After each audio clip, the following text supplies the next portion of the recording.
So like a couple of minutes ago, I got everything all set up and I was like, all right, I got ready to like hit the start streaming button, and then I realized I didn't have the microphone plugged in, and hey, you know what would be really useful when you're doing a live stream with a video game?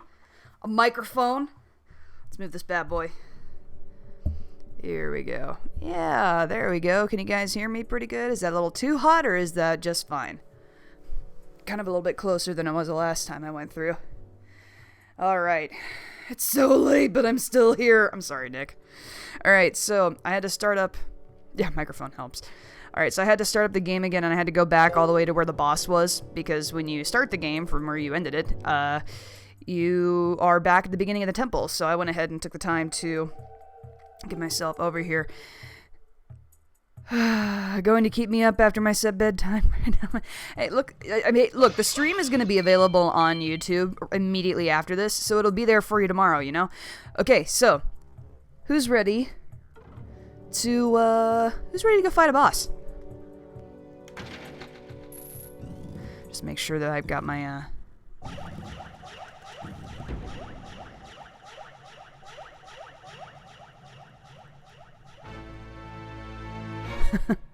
just make sure I've got everything all quieted down here on the phone that I need to. What? Are you... Sammy?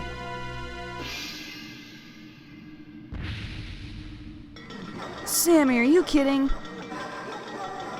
You are spending way too much money on me. Sammy... I'm trying to fight a boss, and now I'm gonna start Thank you, Sammy. Thank you so much for that.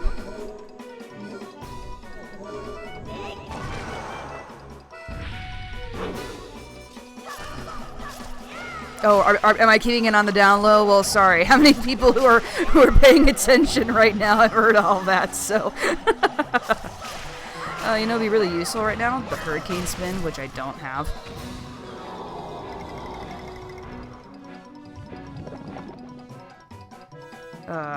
Thank you, Sammy, though. Thank you very much. That's very, very kind of you, and I appreciate it. Hello. You know what I don't have? Ah, damn it, he jinxed me! Ah! No, I don't want to be jinxed. Ah! Alright, Recon Chris, what's up, man? How's it going? Good to have you along. Yes, I'm sorry that the stream is starting kind of late for... Where the fuck is he? What the? No! Get away from me! Ugh. Stop. See, the thing is, he can't get me while I'm in the light. So he's trying to flop on top of me, but he can't do it because I'm protected by the power of bright spots, I guess. This dude. So this is actually one of the like few bosses whose names I actually remember from this game. This dude is called Jahala. Jahalla. And I always wanted to do like a let's play of this game, just specifically so I could name his episode Did Jahala at Me? Yeah, okay. Anyway, Jahala. I always thought it was kind of a cool name. Man, the hurricane is going to be so useful here right now. Ugh.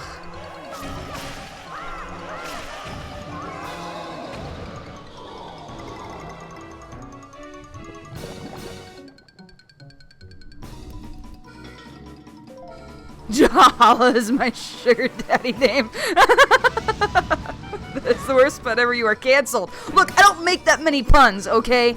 I am not the punster in the relationship that I have. That is definitely the job of the significant other. And so the fact that I came up with one all on my own, I'm very proud of, okay? So, you know. Hey, also, as a heads up for those of you who are not in the Discord and don't know, I just got an opportunity to order dinner. So at some point here, there's going to be like a really quick stop and a really quick mute while I load up a plate, and I'm going to eat on this live stream because this is not professional. So just a heads up, if you hate the sounds of people eating nearby a microphone, well, you're going to be kind of out of luck in a minute here. Link, what are you doing? Link, quit. What are you doing, man? There we go. That's the result I want. Let's pick you up. Move you over. I'm surprised you're all like, you're canceled. I thought Did Ya Holla At Me was a good one. Like, I was really proud of myself when I came up with that one. Like I said, I don't come up with them very often. Because, like, sometimes you gotta think of clever episode titles, you know? And so I was like, what would I call this one? And so it's just, you know. How can I espresso how much you bean to me? Ah, I get it. See, like, I don't like puns in general, which is, like, I'm just not overly amused by them. At least, definitely not to the extent that my significant other is, so. Actually, they will intentionally send me things over Facebook that are puns just to drive me insane, because they love the sound that I make whenever I see a pun that is absurdly ridiculous, which is, of course, the best kind to them. So, you know, it's a sadism. They enjoy my agony. What can I say?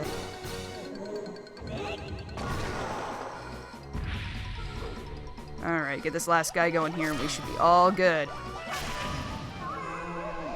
No more Jahala for this dude.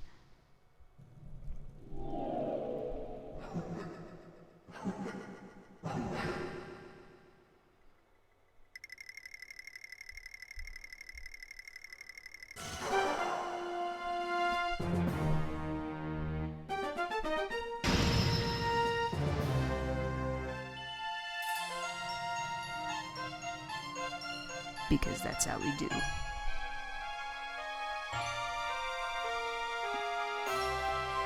Are you guys throwing out puns in the chat?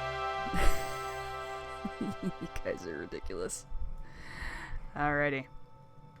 Oh, good grief. And the child upstairs is acting up. This is the perfect time to do a stream.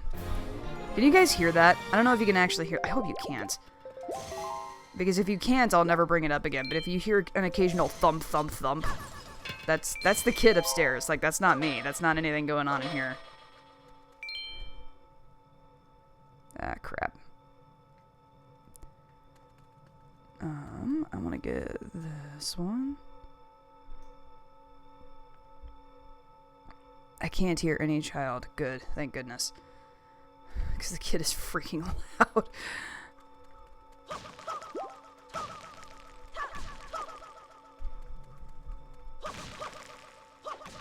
And try and gather. I know I don't need any of these extra heart pieces, but you know what?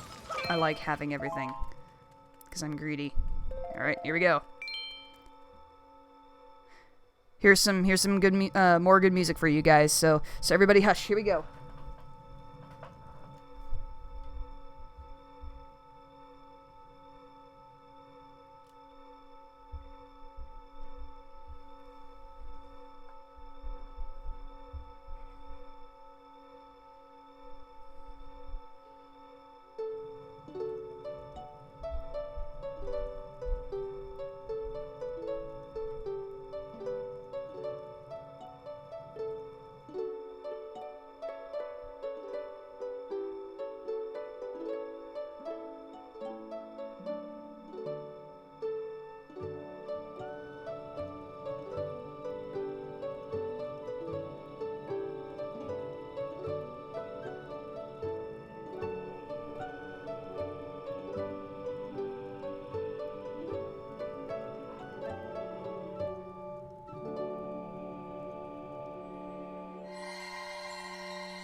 Prayers of the Earth Sage have restored the Master Sword's former energy. There is but one last step before it becomes the true Master Sword once again. Link, the power to repel evil is not yet fully awakened. To complete the awakening of the Master Sword, you must go to the Wind Temple for one more prayer. Now, Link, step into the light behind you and return to the surface. Your next duty is to find a sage of the Wind Temple. I'm trying to read the chat at the same time. That is not conducive. I will remain here and continue to pray. You must hurry. Do you really have to remain here? There's like monsters back here. I didn't like thoroughly go through it like I did the first time through. I just ran to the dungeon. Wind Temple. Yo, Link. Yo, you gotta go to the Wind Temple. You gotta go to the Wind Temple. And Link. About Prince Kamali. Please watch over him for me. And please bring me back an Ethernet cable and a laptop and maybe a Netflix account to watch Stranger... Oh, forget it.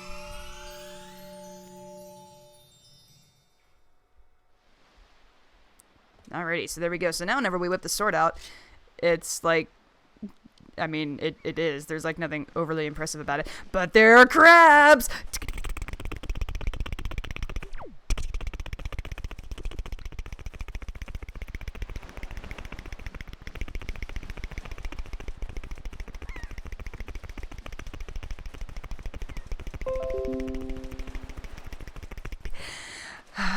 Oh, one more. Crabs. Oh god, they're all over the place. They keep coming back. They want more. They keep coming back. They never come back. Oh, I can sit here and go forever. Oh, that's cute. I wish I could like catch them in a bottle. They're so cute. Like I just want to.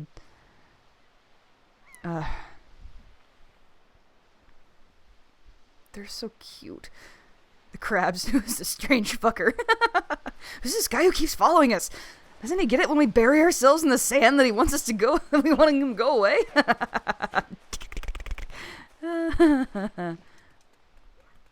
Alright, what's up, big guy? You have anything to say to me? No? What's that look for? God, you both have resting bitch face. Oh man, and that side eye that Link gave to him. Good grief. Okay, so where we next need to head to is oh, we need to go like all the way the fuck up the map. Well, it's a good thing that we have the ability to warp then, because we could do this. And what? No, I don't want Windows to update. I'm running a stream right now. And I definitely don't want you to, like... No, this is not good. I know that you want to do stuff.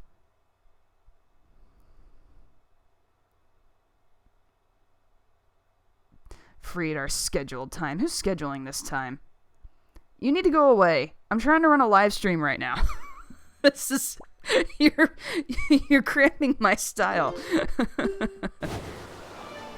This is Windows trying to tell me that I, need to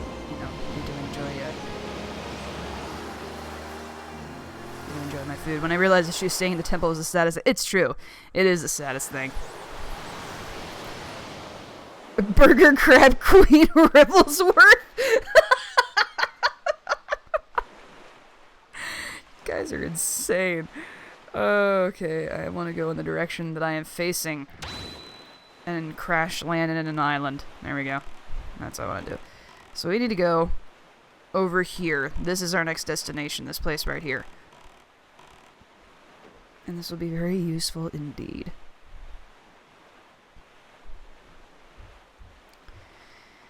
Madam trying to reason with her computer. Yeah, it wants to do an update. And I'm like, no, man, like I want to do a stream right now. And it's like, hey, let's do an update. And it's like, dude, I just told you.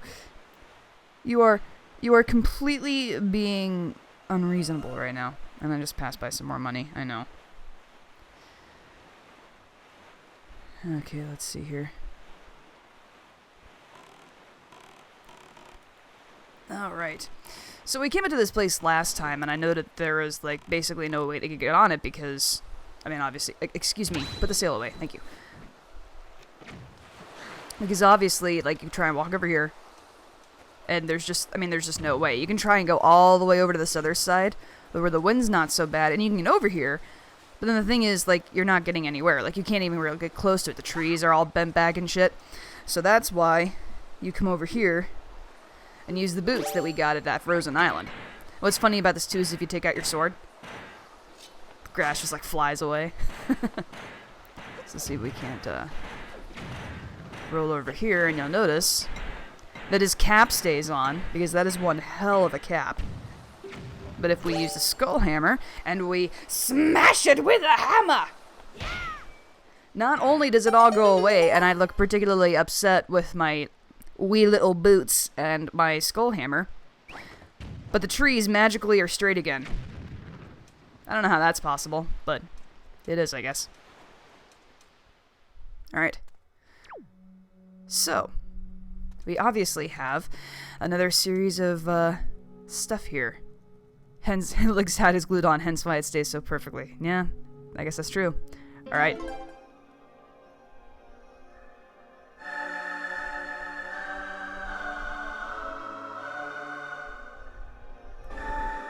More epic cutscenes. We're going to be getting to all these epic cutscenes today.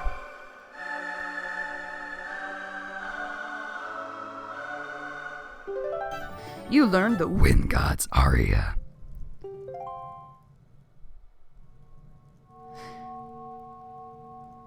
Sally, my dude, 707, ask me that again after this cutscene and I'll answer it, okay?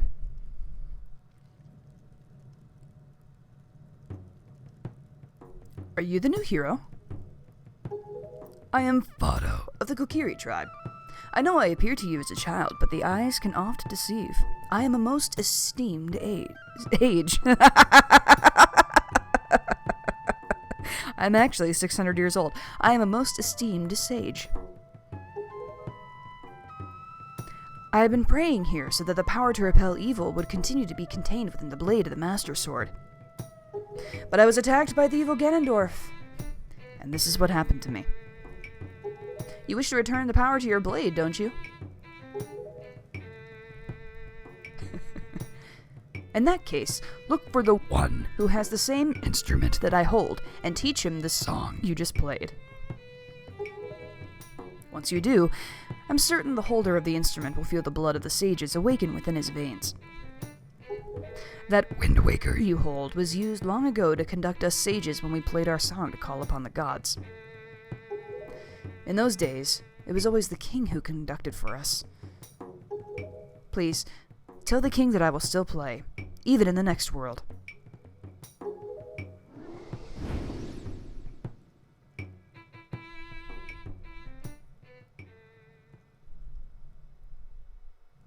Alrighty, so now we have to find somebody who's got this little thingy. This little emblem right here, which is, actually, this is kind of funny now that I'm looking at it, because medleys, and I don't know that I pointed this out very clearly or not, but, like, so medleys was a harp, right? And it looked like a harp on the last, like, tablet thing that when you go to find the sage and stuff. But, like, when you look at this one, it looks like a pear with a curlicue. Like, you know, it's a little bit tough to kind of tell what it is just because of that little, like, swirl on the side. Or at least I always kind of thought that it was. But I fortunately know where to have to go find this guy. Whoa! And we're gonna go find him right now. And Link's gonna run into the camera. Or not. Oh, well, he kind of did, I guess. He does it a little bit more in Ocarina of Time, but... And the boat's yawning. I know. I know. It's okay, man. I know where we have to go. We have shit flying at us from all over the place, but it's okay. So we need to go all the way the hell down to the Forest Haven. Looks like a fancy curly green chili pepper, to be honest. Yeah. It doesn't look like what it's supposed to look like. At least it doesn't in my opinion. It's silly, my dudes. Throw the question back out at me again, please. It was something about scripts, I think. Do you allow people to write scripts for you, or do you just write them on your own? I've never used a script. All of my videos, every single one of them, have been improv. And, so, I mean, if someone wanted to, like, send me a script, that would be fine. I mean, I wouldn't be against that. I just haven't, like, I mean, the improv has worked so well in terms of just, like, connecting to the audience and stuff that, I've never felt the need to go to writing a script. So, you know, I don't know. I hope that it kind of stays that. Like, the thing is, and I've received a little bit of criticism for this recently, for the scripts, for there not being any script, and for the improv and stuff, because it can feel kind of disjointed and all that kind of thing. And I get that, but that's kind of the point. Like, it's supposed to feel natural. And the problem with having a script is that while you can make something feel natural with a script if you're a very good actor, it can get very easy to just say the words instead of just, like, saying what you really mean to say. And I feel like with the improv, it allows me to kind of speak a little bit more in a realistic situation, as opposed to, I thought this out very carefully, ergo, I've written it down, so then, you know, it makes more sense. And that's not really how life is. Like, you say the wrong thing, and you make mistakes, and someone gets pissed at you for, you know, whatever reason, and whatnot. So, like, sometimes I get nervous posting specific videos because I'm worried that it's not going to be the right thing to say to somebody, but that's also kind of the point at the same time, you know? So, anyway, when you come down here, you're going to notice these little music notes that are fluttering outside of this this waterfall here, right? Well, I've kind of lurched all the way down that I can. So, you want to swing yourself right to the waterfall, and you just kind of want to fall in. Most ASMR roleplay channels use scripts, so this is very surprising. I'm very involved with theater and improv, and I have a very hard time with improv, so I give mad props to you. Thank you. I talk to myself all the time, so I think that helps a little bit. Anyway, you guys remember this dude? This old jingle jangle guy? My buddy Makar? Look at him. Look at his little tiny little butt tail and his little... this violin's bigger than he is. He's so cute. Oh, Link! I haven't seen you in quite some time, have I? I'm surprised you were able to find me here. You're wondering why I'm all the way down here? I'm practicing a new song for next year's ceremony, and I need privacy. It isn't any fun if everyone knows in advance what song I'll play. What? You can hear my song outside? Really? I thought the sound of the waterfall would drown it out. Perhaps I should play a little more softly when I practice from now on. I mean, just listen to his little song he's playing right now.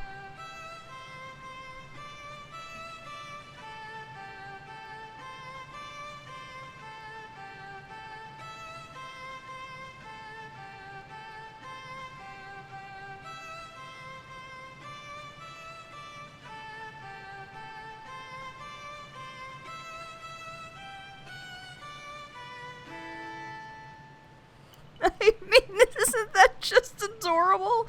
I love him so much. Oh, I wish I could give Makar a hug.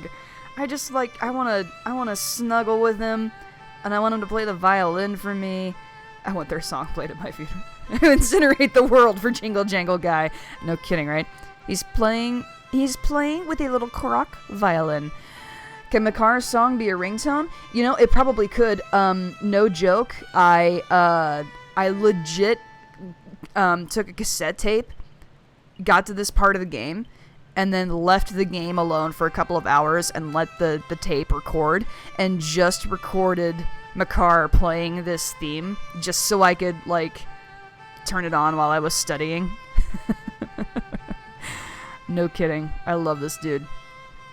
I could and have literally sat here and listened to him play his violin for hours. Ah, oh, he's adorable. Alright, but I guess we have to get Fate going here, so... Why? Is that a conductor's baton? Link, are you a maestro? That's incredible! Are you going to conduct for me, Link? What kind of song is it? I can't wait to hear it. Please, conduct!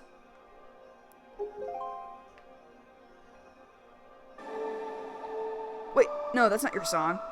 That's not your song. Shit.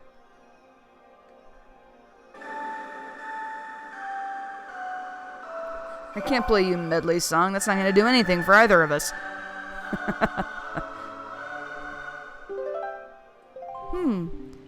Does it go something like this?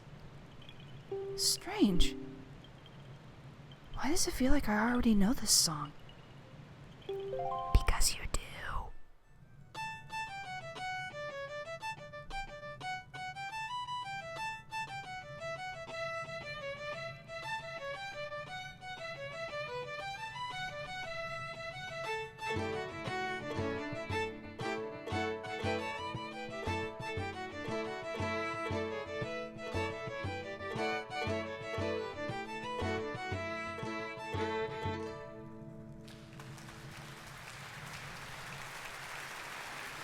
I love the audience at the applause at the end. Oh, it's so awesome.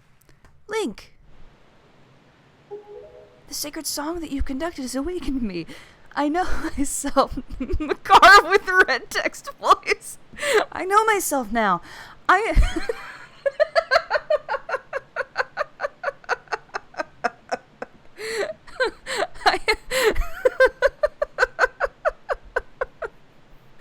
know myself now. Damn it, I have to get this line out eventually.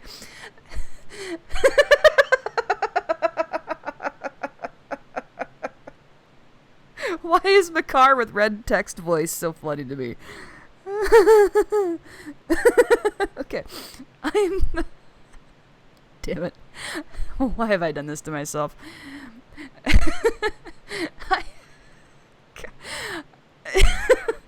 I am the Sage of the Wind Temple. It is my fate to return the power to repel evil to your master's sword. And to ease the regrets of my ancestors. Oh, Link, please, you must take me with you. You must take me with you to the Wind Temple.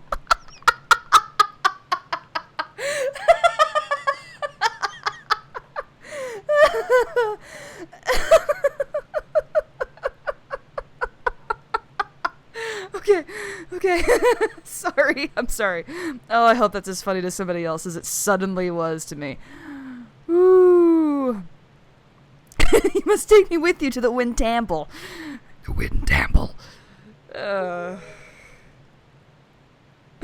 Wind Temple. Now this is super, super adorable. So we haven't, like, you look around and you wonder where Makar is, right? Like, he's not in the boat with Link. But when you zoom up a little bit closer to the King of Red Lions, he's sitting on his head. It's like outside he's all fluffy and cute, but inside he's a burning ball of rage. Meanwhile, nobody knows the darkness that lurks deep within Makar's heart. You'll never know the evil that lies within. Okay, anyway, yeah, so, and the boat head, he's just sitting right there. See, he's just kind of holding on. He's like holding on for dear life, too. Look at him. His arms barely, like, reach the horns of the horn of the King of Red Lions, like, head or crown or whatever. Oh, man. This is so cute. But, like, the funny thing about this, though, is I'm getting ready to play this song, right?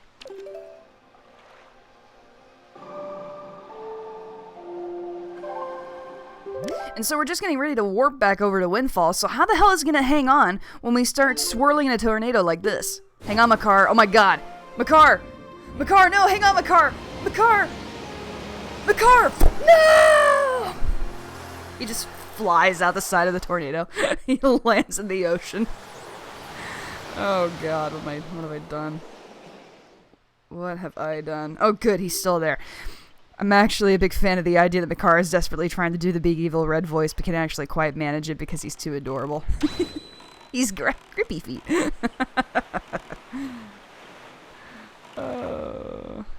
He's so cute. He's so freaking cute, you guys.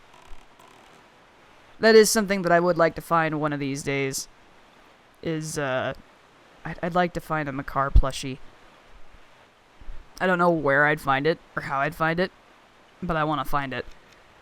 I would especially love to find one that actually jingles when you like, shake it back and forth, you know? Ooh, that might be dinner.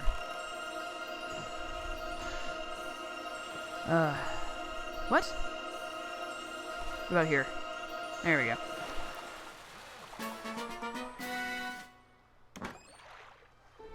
It's like Pikachu on crack.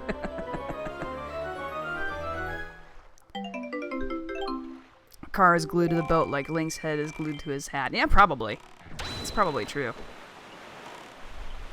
10 out of 10 with Makar again. Okay, so now that we're back here, actually, I'm going to stop real quick before we get into the island, because I'm pretty sure...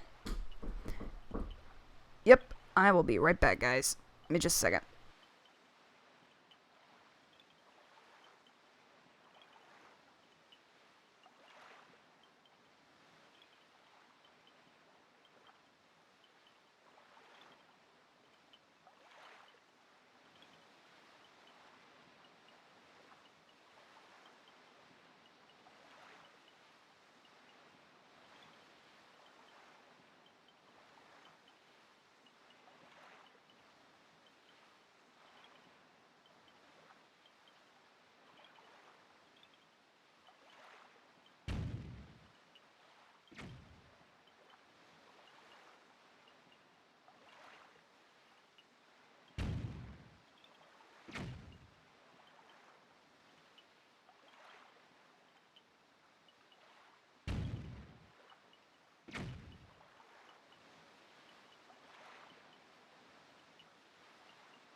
Okay, so the problem with getting pizza is that now I have to figure out how on earth I'm going to eat it.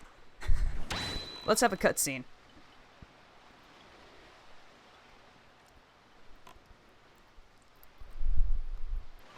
Link. As was the case with Medley, I have no doubt that Makar too has some special role to play in these events. Discovering that role is your duty. I am certain that by cooperating, the two of you can overcome the dangers and pitfalls of this temple. Wait, so you're not going to give him the whole spiel that you gave Medley? That is so rude. That's so mean. Anyway, the funny thing too is like when you run away from like you run away from him and he tries so hard. He's trying his best to keep up with you and he jingle jangles. Oh, I love him so much. Can't get me, Makar. Makar, you can't get me. Makar, you can't get me. You can't get me, Makar. Like, in order for him to actually catch up well with you, Link would probably have to walk like this.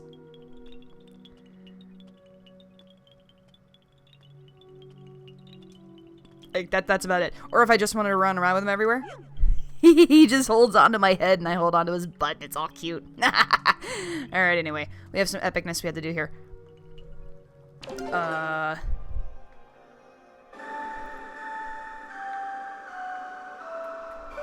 Do, do, do, do,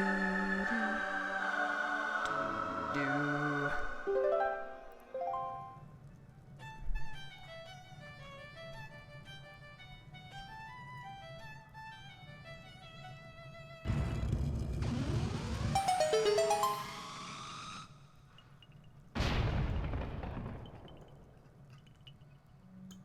Oh my god, how am I gonna do this, guys? So, I hope you don't mind the sounds of somebody, eating nearby a microphone, because, well, you're gonna get a whole lot of it tonight. Sorry. I hope that's not a major irritancy for you.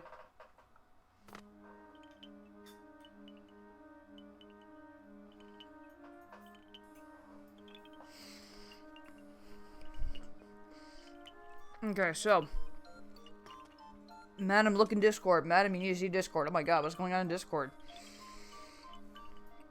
The hell?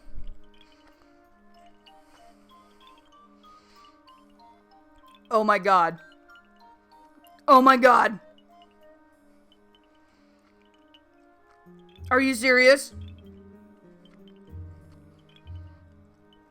Oh my god. Oh my god, they're so cute. Oh, they're all so cute. He's so proud of his friends, guys. He's all like, these are my bros. Oh my god. Oh my god, they're so cute. I want them all. Oh, all the Korok plushies. Oh, that deserves another bite of pizza.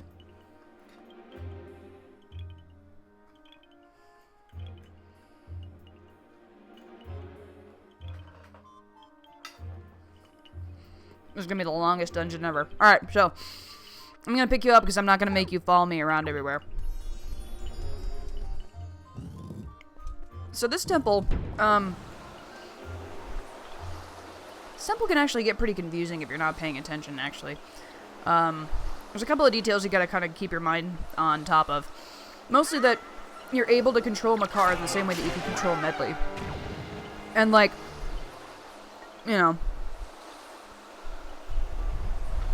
it's important for different reasons, of course, because you're gonna have to do different things in order to get yourself throughout here, but, like, where Medley could fly steadily, Medley could fly steadily, Makar is a little bit different, because as a Korok, he has the ability to fly, kind of, sort of, but you haven't really seen that a whole lot in this game. Like, you've only seen it at one specific point, and that's when he was being ratted on by Linder, back when he was, when he got stuck in the Forbidden Woods when he had to save his ass back in the second dungeon of the game. And you need to break... Oh my god, will you go for the head, please? This is not... No, stop it. Stop it, game. Stop your and I want your hips. Your hips that do not lie need to stop trying to get at me. You are not Urbosa. Your hips cannot distract me. How dare you. There we go. Whew. Okay, so... Anyway, what was I saying? Oh yeah, so he's, his element's a little bit different when it comes to, you know, when it comes to, let's see.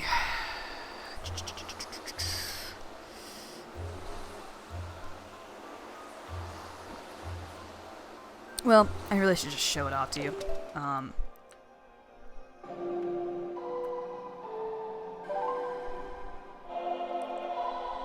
Sassy attack hips.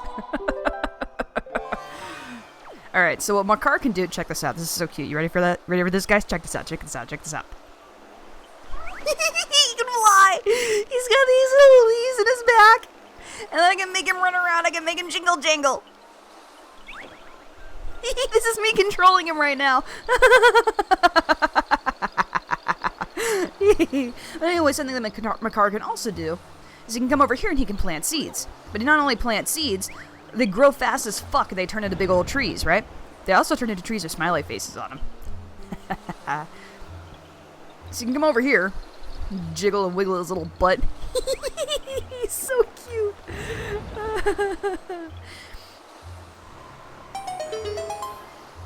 And we have access to things, which is pretty nice. So let's see. I think it's a... Okay, it's a rupee. Alright, well, you know what? I'll take money because we're reaching the point in the game anyway where we're going to have to get like a shit ton of money just to advance the plot. So, actually, you know what? I need to be Makar again. Yay!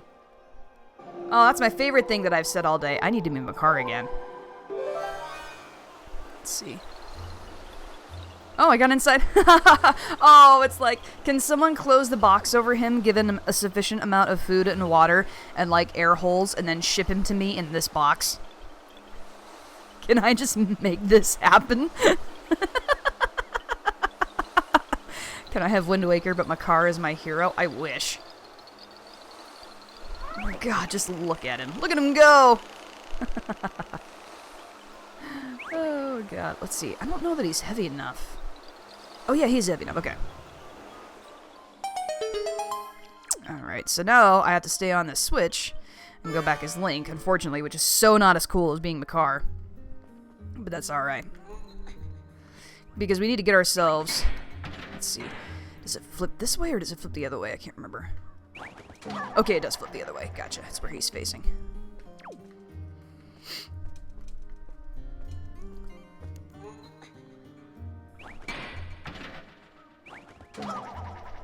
Now what we're going to have to do here, go back into my items, and we're going to have to adjust some stuff. Let's put the leaf over there. And because he turned off those vents, that means that I can fly in this direction, so... Boop. Off we go. Pretty simple. Having that leaf down at the bottom really helps too. That wasn't in the GameCube version at all. You were always just like flying, hoping that whenever you dropped, you were dropping at the appropriate time. Makar is my goddamn fucking hero, and I love him so much, right? Who needs the adventure of Link? You need the adventure of Makar. Alright, so these guys again. These sassy God, I love these sassy statues. Somebody, so this is gonna be kind of a weird request, but considering that I have, like, food that I have to eat in a self-imposed bedtime that's in not too terribly too long from now, someone tell me that it's totally okay that this is not a nowhere near professional stream and that I can absolutely eat pizza in the middle of trying to get this temple finished. That would be a huge help for me, because then I won't be as concerned about it. Please and thank you.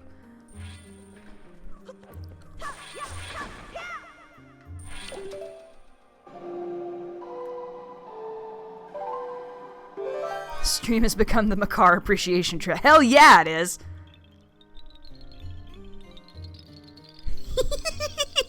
Look at him go! Oh, I love him so much. He's so cute. Oh, Makar, never leave me. It's always okay to be unprofessional. If anything, we want you to eat. Oh, thank you. What kind of person that eats feeds due to heart's consent? I'm just trying to be conscious of the people who, you know, who don't like the sound of chewing next to a microphone. You know. Let's see. You know, that's all. Well, in that case, then, I'm gonna get a close-up on how cute Makar is, and I'm gonna take another bite of Paziza.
Sorry guys, give me just another moment.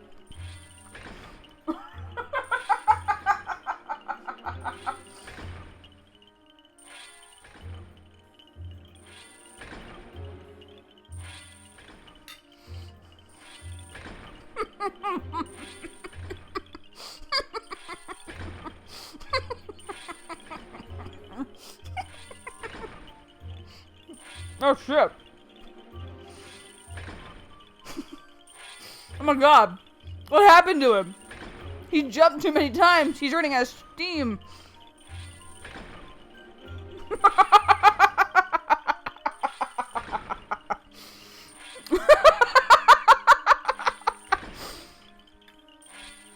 Okay, there we go.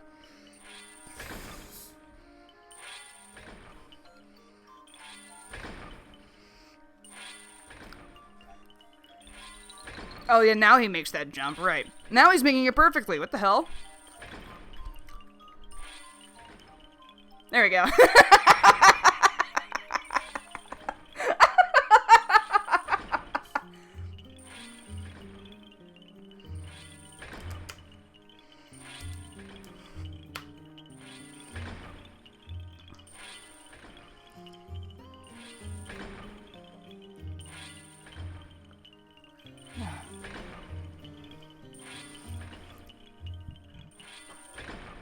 Sorry guys, give me just another moment.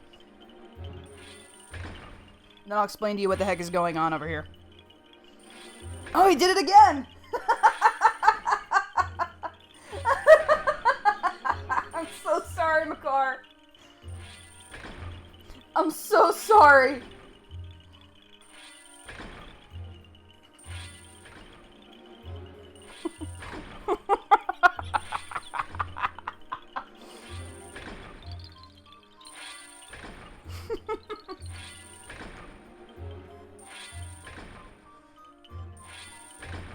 Is he wiggling his little butt?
Oh yeah, pizza was a bad idea. But I hope you guys got to enjoy the sassy sway of Makar's tips. What's really funny about this, actually, is that the whole time that Makar's been doing that, Link's been like this.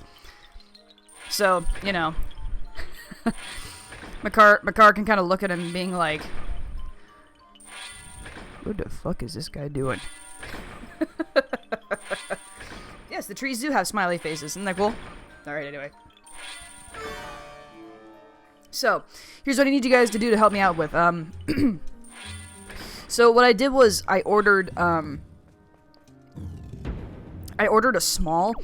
That way I can just, like, eat the, you know, I can just eat the pizza. So, I generally I will order smalls because that way I can, like, eat the entire thing. Because I really enjoy pizza, and I will not lie. But I only have, like, half the small eaten. That's part of what I was trying to do. I was trying to, like, eat the rest of it at a decent but also semi-aggressive pace. So what I need you guys to do is, in about 15 minutes... No, don't go back. Ugh. What I need you guys to do... In about 15 minutes, I need you to, like, spam the chat and tell me to eat the rest of it. Because I'm, my self-imposed bedtime is at 9:30, so the stream is probably not only going to go for, like, another hour, or maybe, like, an hour or 15 minutes, something like that. So I kind of want to get all this pizza in before that, if you would not mind. But I also need to pace myself because I don't want to be belching constantly in the microphone because that's gross. So, you got it, bro. You got me, fam. I got you, fam.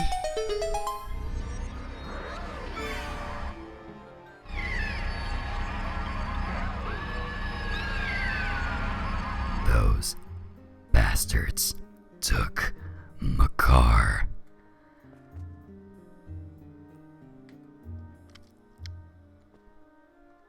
They shall die. As soon as I find a way to get over to him. First, I need to get this way.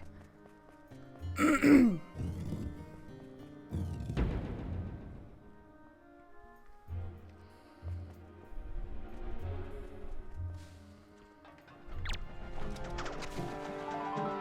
took my car? Link! I'm over here!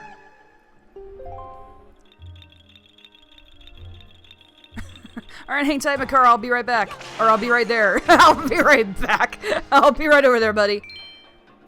Let me get rid of the immediate threat first. Excuse me.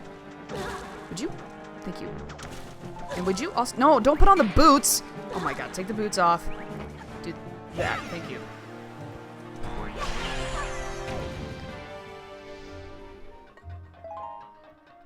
Cries and jingle jangle. Link! The stone but blocks the entrance seems extremely heavy. The only way you could move it, Link, is if you were to become as heavy as the Great Deku Tree himself. If only the Great Deku Tree were here right now. Now, this is what's really funny. This has always been funny to me, and I'm happy that the Game Grumps, like, brought this up, because I just died laughing. Because I thought this too. Look at his size. Can't he just walk through this? Like, if I were to do this... He should be able to just, like, walk through here. And the problem is solved. The issue resolves itself. I mean, come on, man. Alright, I gotta go, madam. I'm gonna try and join Discord. This is Funny Live Stream, Jingle Jangle. No, I'm yelling at my dreams for you to finish your pizza. Thanks, it's Ellie, my dude. It's good to see you. Happy you came along tonight. He got stuck jumping up a stair. We can't expect too much from my boy. I guess that's true. I guess that is indeed true. There was another one. Where is it? I feel the threat. There it is. Okay. Well, then first things first, we're gonna need to go over here, which means we need to swap out those boots for these bombs. And let's throw... Oh, God! That didn't work out the way that I wanted it to.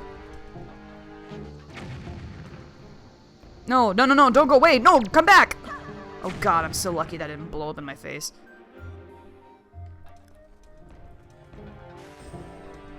There we go, there's one.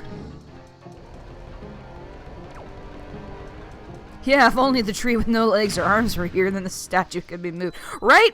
I always thought that was kind of funny. Oh, if only the Great Deku Tree was here. When have you ever seen the Great Deku Tree anywhere else than where he is? With my infinite wisdom, I will break through this... Come on, Makar. Let's think outside the box a little bit, bro. We can do this, dude. Shing. Let's get supplies this time. This should help out. Alright.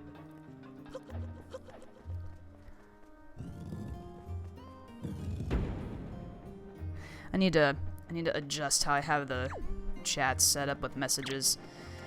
'Cause every time someone's trying to provide the link for Discord, I'm having to give permission to show it, and I'm constantly having to stop, and it's a little irritating. Let's see here. Past my bedtime. Good night, good night, Fluttershy. Thanks for coming by. Sweet dreams.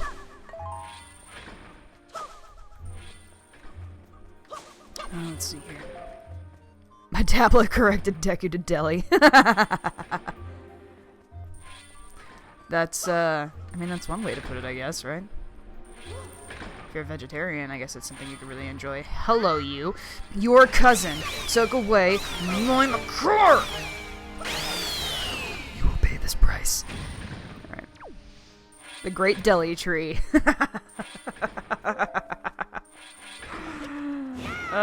Does the Great Deli Tree work at Subway? Or is it like a cheese island at a grocery store? Where you can just look at like a freshly made sub? Let's see.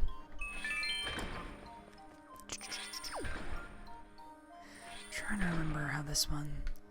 What the puzzle was to this one specifically. Maybe if I actually investigated the top of the room, I'd figure it out. What do you think about that, huh? Oh, yeah, that's right. Okay. Yeah.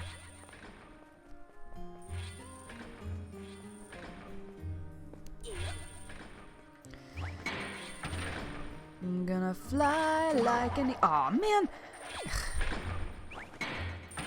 Fly like an... There we go.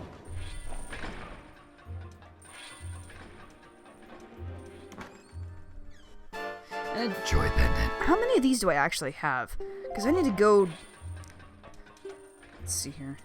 Oh, I have 39 of them. Okay, perfect. And how many Knights Chris? Oh, I need way more Knights Chris than that. Shoot. Okay, I need to get out on the ball with those things. Need to defeat more Dark Nuts.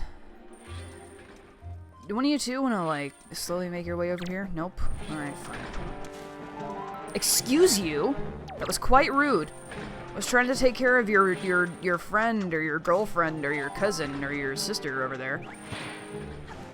You just stepped right in like you ran the place. There we go.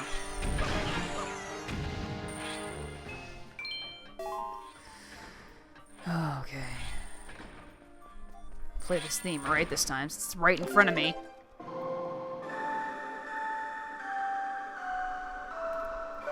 Do, do, do, do, do, do. Hmm? Oh, I have to have Makar do it. Ugh. That's right.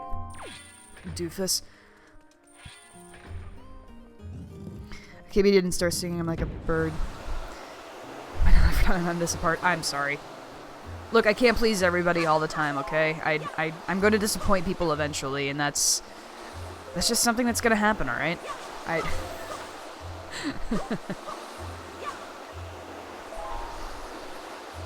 Let's see, this one. Oh, yeah, this one.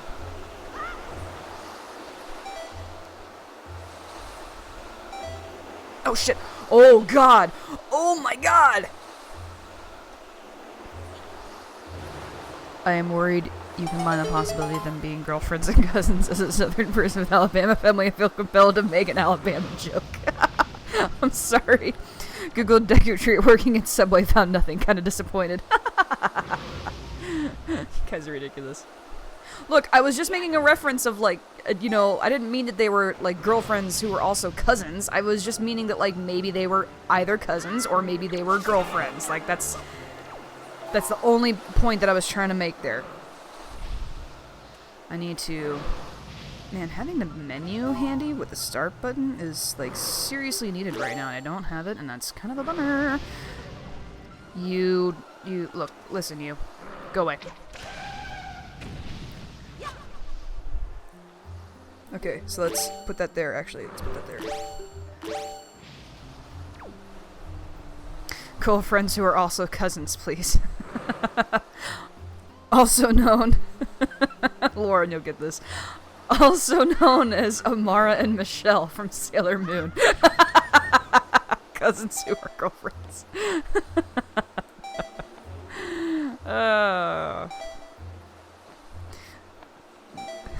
Because in the early 2000s, homosexuality on TV was a problem, but we were totally cool with incest.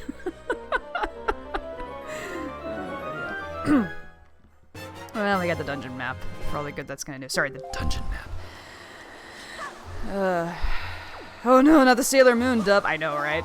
Oh my god, there's a YouTube account that whenever I need a good laugh, and I mean like a fucking good laugh, I think it's called Sailor Moon Says, and it basically just highlights all of the worst moments of the dub in like clips that are a minute and a half long. Oh god. Oh, it never fails to make me laugh. The person who did Haruka's voice, sorry, Amara's voice is just, oh god. They call her, on the channel, they call her, Sailor Connor, like Sarah Connor, because she speaks in such a monotone. Oh god, that slayed me the first time I saw it. Oh shit. Damn it! Well, that didn't work. I ran out of magic.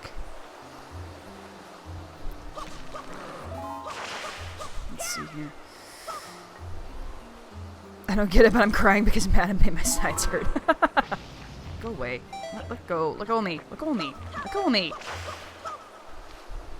It's very intrusive. Gay people, no way. Bring out the cousins, though. The actual blood relation's all good. Works in Game of Thrones. Sailor Moon is not Game of Thrones. That is a huge difference. An enormous leap, as a matter of fact. I wonder, actually, can I just do this, or do I have to do the whole thing over again? Oh, damn it, I was afraid of that. I don't even have enough magic to try and get up there. I need to get more. Go away.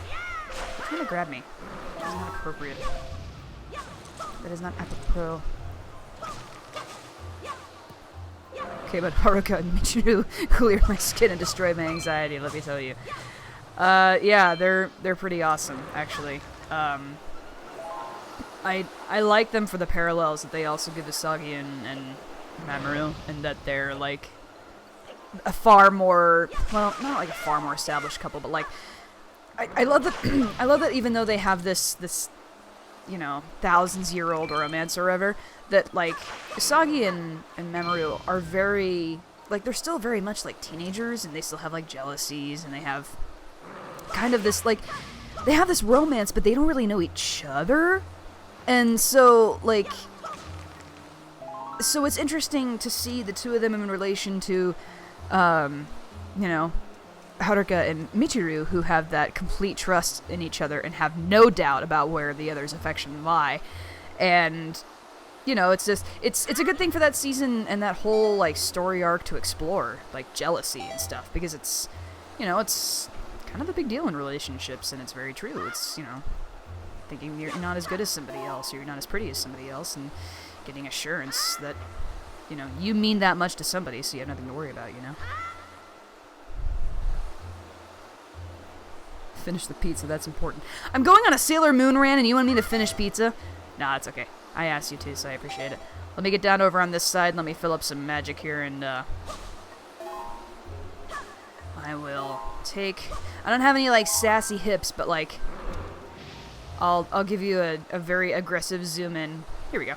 I'll just have you look at Link's face. Give me just a moment, I'll be right back.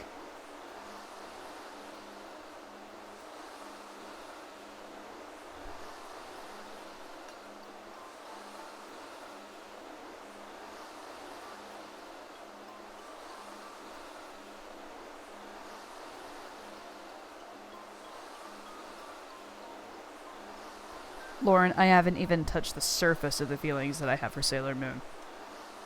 You don't even know.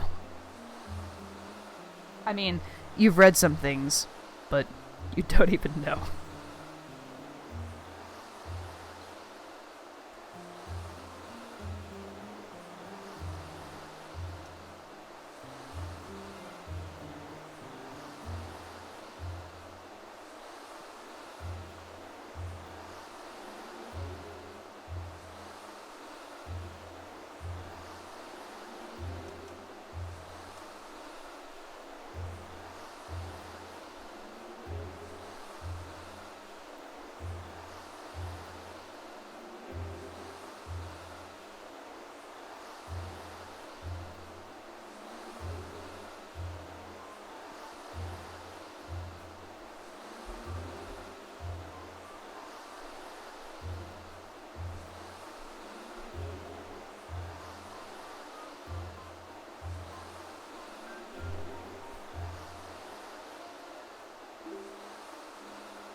Got it right on the head, Lauren.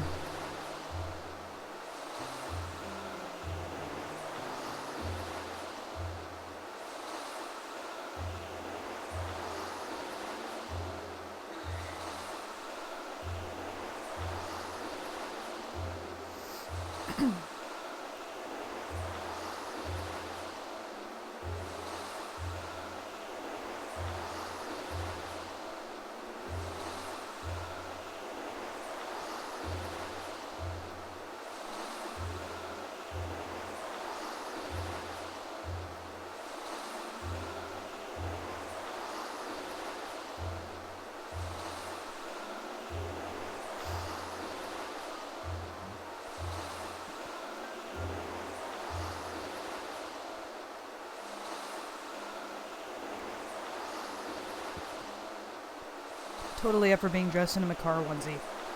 I would literally wear that if I could find it. Makar Wigglesworth!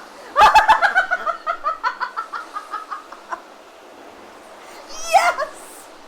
Oh, everything I've ever wanted in my life has led up to this point.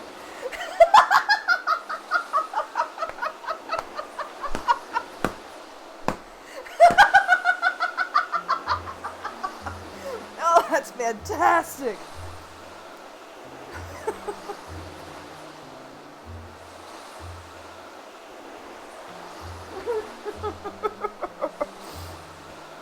Oh my god.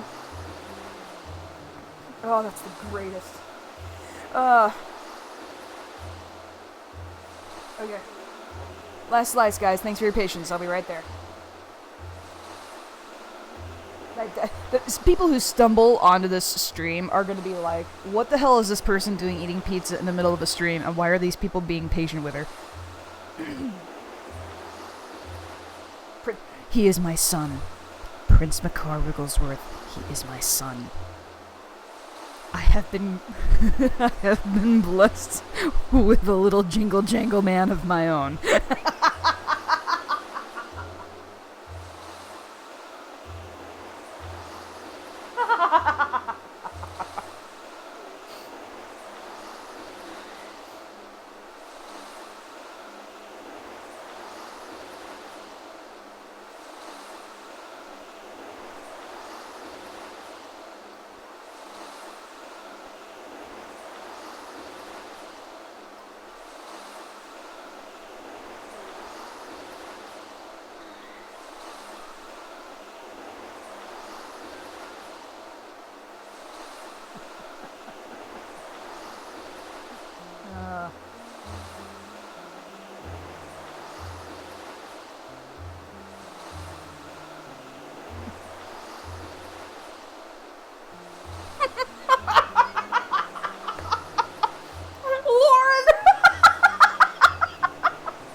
I literally have to look away from the chat because I can't eat this last bit.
Lauren, I have a game to play here. You can't write shit like that.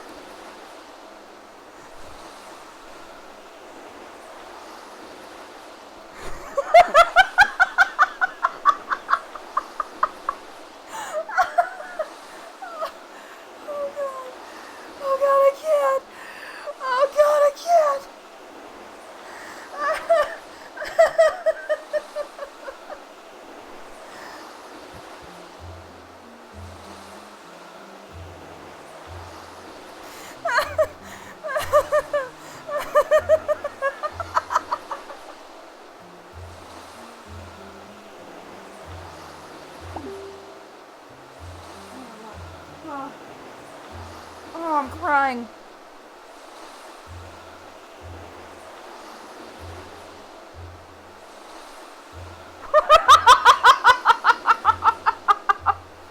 Nick.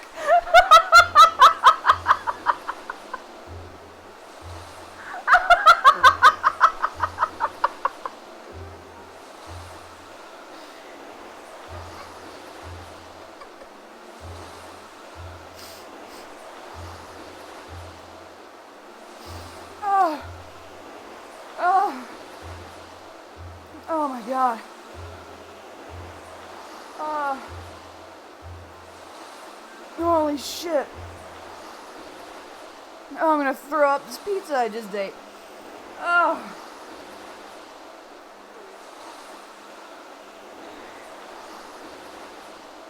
Oh my god. Oh.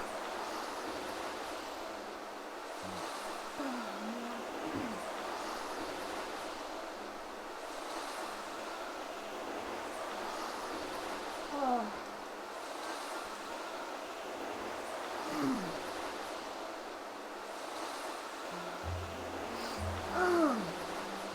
Oh my god. Okay. I have like 2 bites left. I could have been playing the game by now, but Lauren... Lauren, you need to go into the corner.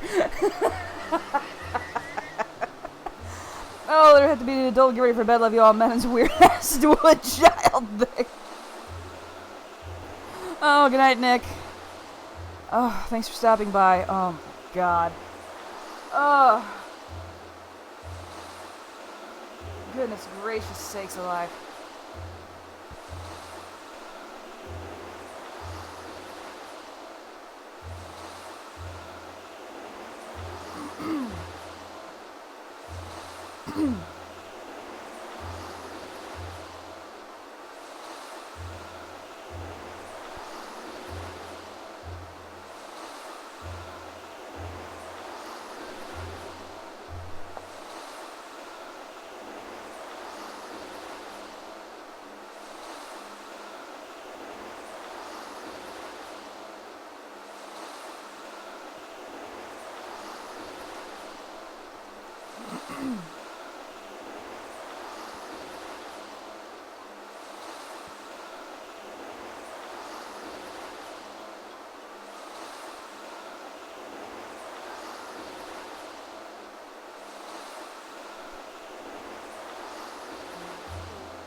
Oh.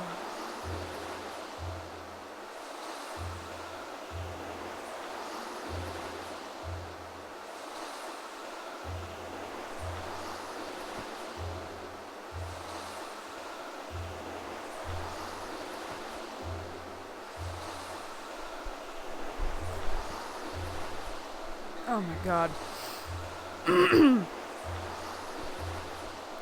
Okay. I'm almost there. And now I'm content with a seriously hurting stomach. Oh my God. So, oh, I laughed harder than when Tetra was going crazy. Golly.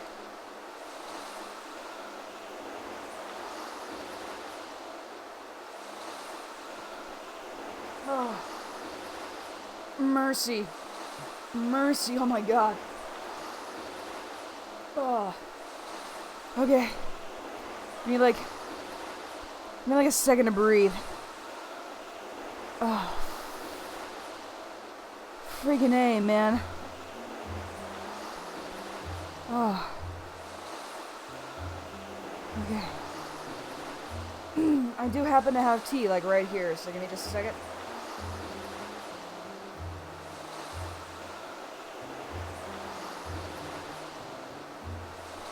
Oh, okay. Oh my God.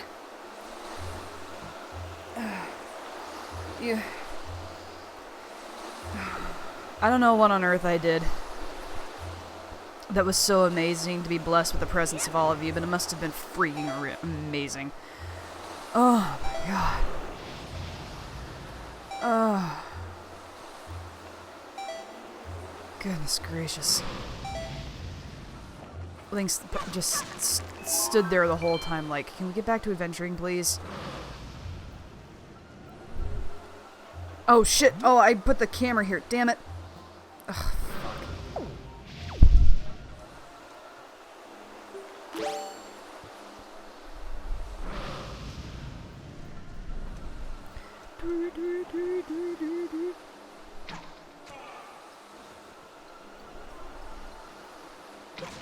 Oh shit, oh, I got him anyway. Oh, that was pretty sweet.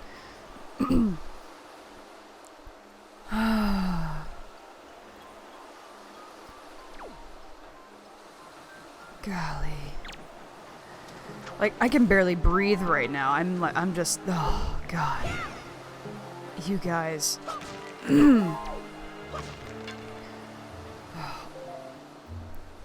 Lord, I don't know if I'm ever going to be able to recover from that, and it's all your fault. Hugs and kisses, boo. But, oh my god, you are in such trouble. Like, my ribs hurt. Like, ugh. Golly.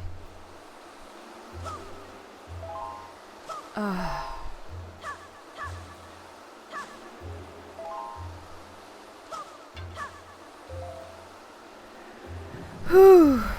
Oh, golly. Goodness gracious sakes alive. You're welcome. I'll write an apology to your cramping stomach. That's what you're gonna get the P.O. box for. You're gonna get the P.O. box just to write an apology to my stomach for the next, like, 2 years.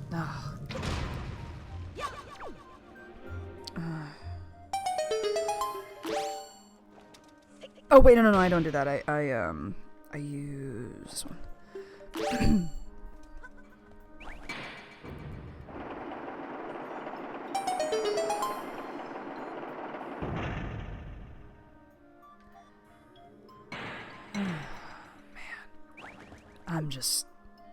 I don't even know what to say anymore. I'm kind of beside myself right now. Let's see my map here. Where have I been to?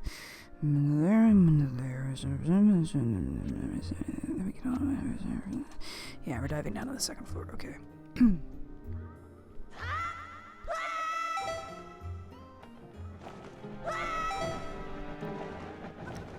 Oh, jeez. On the bright side, cramping stomach gives you abs on top of your abs. Yeah. Yeah, I guess that's true. You know, whatever abs are there. Because, like, you know, the thing about my abs is that they have a, there's a padded covering on top of those abs that, a guy that I used to work with liked to call his battery pack. Oh.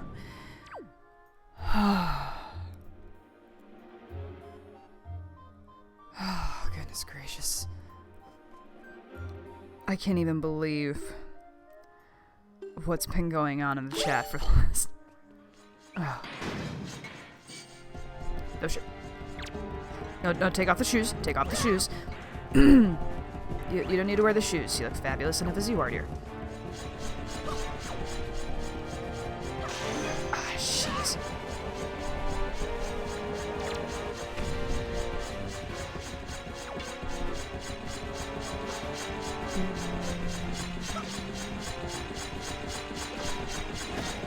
Oh god.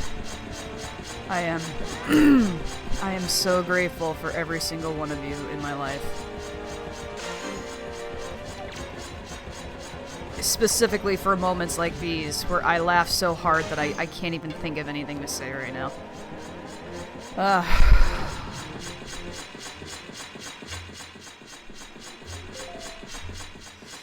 Let's see, this was the room that needed it, yeah. You push this thing over here, I think. Where you, like, wear the thing and you do the thing. Headache from earlier came back, so I might doze off. Oh, don't worry about it. Don't worry about it. You take care of yourself. The stream will be up here tomorrow. I mean, it'll be up here as soon as it's over. So, I mean, if you need to get some sleep, go ahead and get some sleep. That's totally fine. Your health is more important than this stream. So.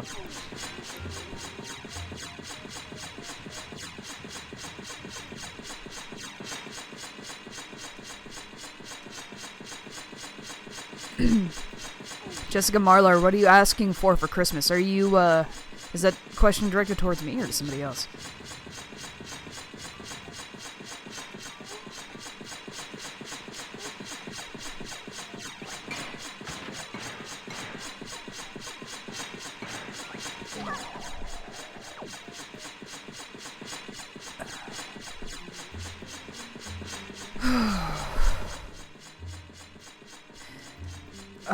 You my dude, what do I want for, you know, honestly, I'd not really thought about it a whole lot.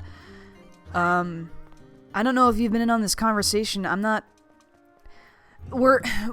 and the significant other were going through a, oh, excuse me, now my throat's all messed up, but the significant other and I are, oh, I pronounced it right? Okay, cool. You're welcome. But, we're trying to eliminate, like, a bunch of bills that we have. Some, like, student loan debt and things like that. And, so we're really trying to work hard to, like, make sure we can take care of all that by, like, the summer. And I don't know if we've, I mean, we haven't even discussed what we plan on doing for Christmas. Like, the most that we've done it is, saying that we're going to, you know... Whoa, hi. I could easily take care of you with my sword.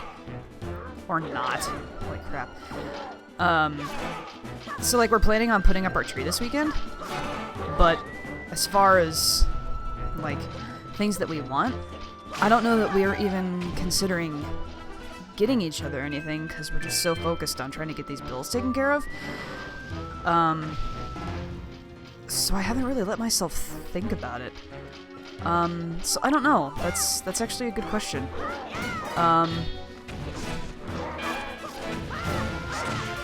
I would weirdly have to think about it. I'm usually pretty good at, like, knowing things that I want for Christmas by this point in time, but haven't really, since we're trying to commit to this. Oh my, whoa. Since we're trying to commit to this, I haven't really, like, given myself a chance to think about it, you know? So,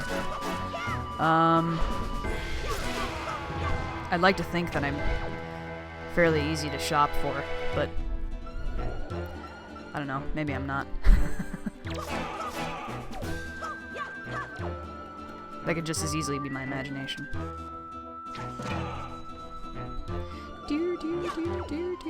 I love the Wizrobes. The little sound they make. It's so annoying.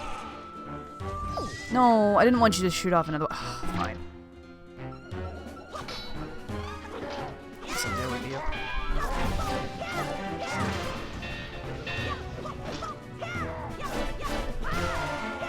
Where are you now? Where are you? I heard you. There you are.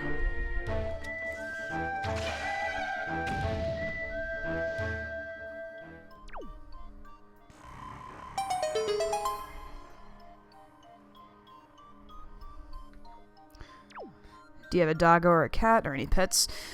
Nope, we don't have any pets. We've been talking for a little bit about getting a cat, actually. But, I mean, if we're trying to knock these bills out, then we can't necessarily afford one right now, so... We'd prefer to adopt one. There's some, like, pet stores around here and stuff. Or, I'm sorry, pet shelters. There's a shelter that's also within a PetSmart around here. That we stop by every once in a while just to look at the kitties.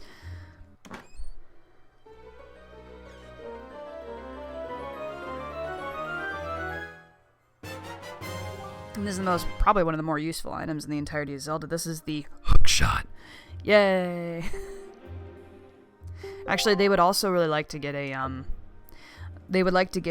a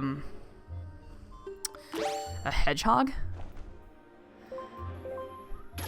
I I'm gonna look into maybe doing that as like an anniversary gift. If we've gotten rid of most of our bills by that point. Kitties are the best. It's definitely a good way for them though. They're little shits. Yeah, they definitely are. Why do I feel like there was something else I needed to do? Oh no, because that's a different room. I need to do this in. Okay. Ow! I just rolled into a door. Titty dat. I thought I saw a putty dat. I did. I did see a putty dat. What was I doing here again? Oh, yeah. Okay, so now I need to... Actually, can I just, like, hookshot you to death? Yeah, there we go. I mean, I don't think it takes a whole lot to, like, ask anybody around here. They'll immediately tell you that I'm just obsessed with Zelda, and, I mean, I'm pretty,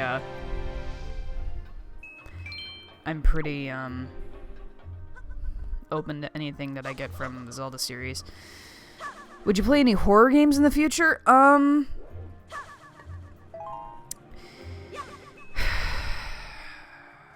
Maybe. I would have to really think about it. Oh, what am I doing? I have the hook shot now. Ugh. Good grief. I'd have to think about it. I don't play horror games very much, so the scares and stuff I have to... I mean, it would definitely give me views if I were so ambitious about a thing.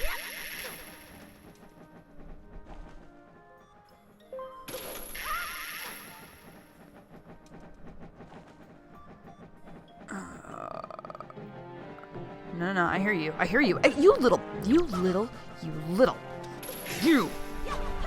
Okay, bye. You go down there.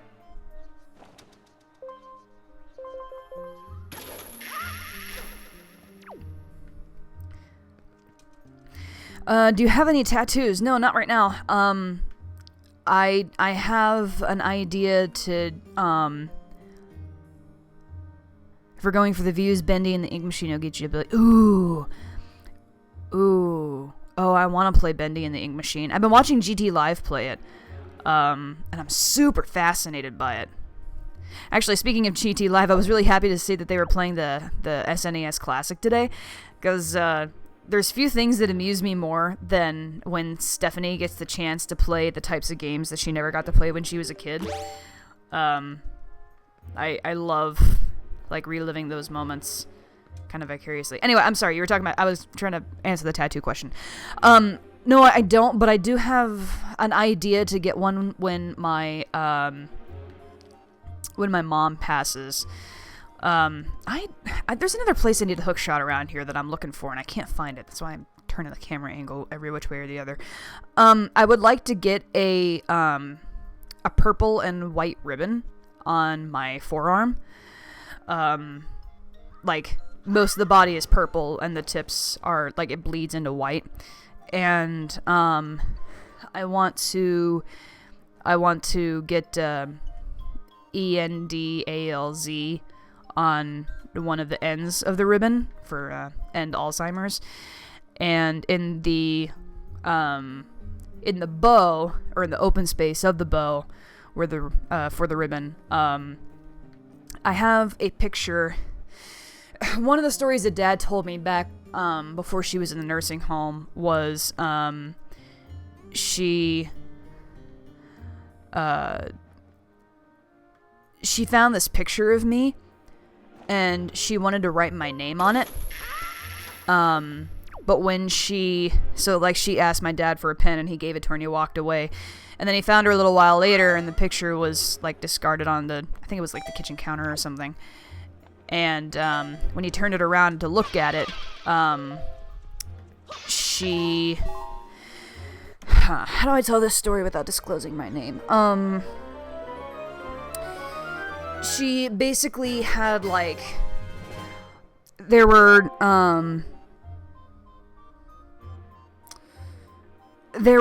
lines that were written incorrectly, and one of the letters were capitalized, and like not the first letter, but like the second letter of my name was capitalized, and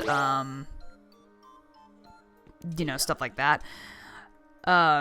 So I want to get that put in there with the tattoo, because that was literally the last time that my mom wrote my name.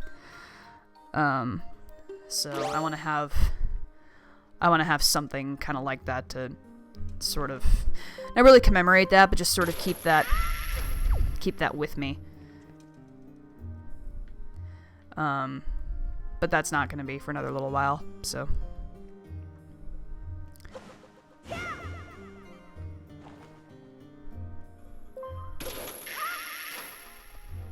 you want creepy horror, I recommend either Fatal Frame or Silent Hill. I would say play Outlast, but it's kind of overrated. Nah.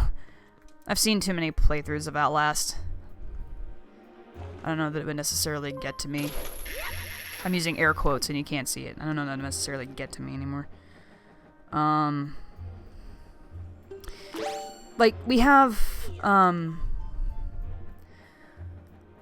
like Dead Space and stuff. Actually, I think we do have Silent Hill on one of our consoles. I don't know. Like, there's a number of them that I could choose from. Are you freaking kidding me? There's a number of them I could choose from. I just have to pick one, I guess, if I wanted to.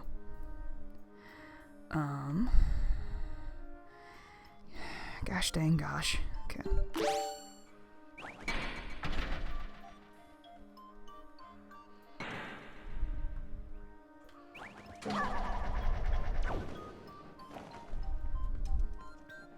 It would be kind of funny to get that as a tattoo, also, actually, because my siblings aren't they aren't big on tattoos in general, and so I think if they found out that I ever got one, they'd be like, "Oh, really?" Like, regardless of it being like a tribute tattoo for mom. But whatever. Everybody mourns in different ways, and everybody has homages in different ways, and you are an annoyance. Shoot with you. Away with you.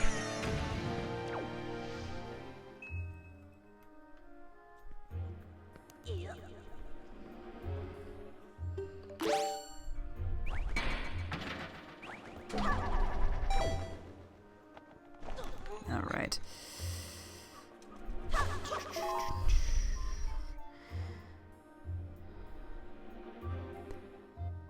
The picture on your profile looks like Anne Hathaway. Do you look like Anne Hathaway? I do not. I most definitely do not look like Anne Hathaway.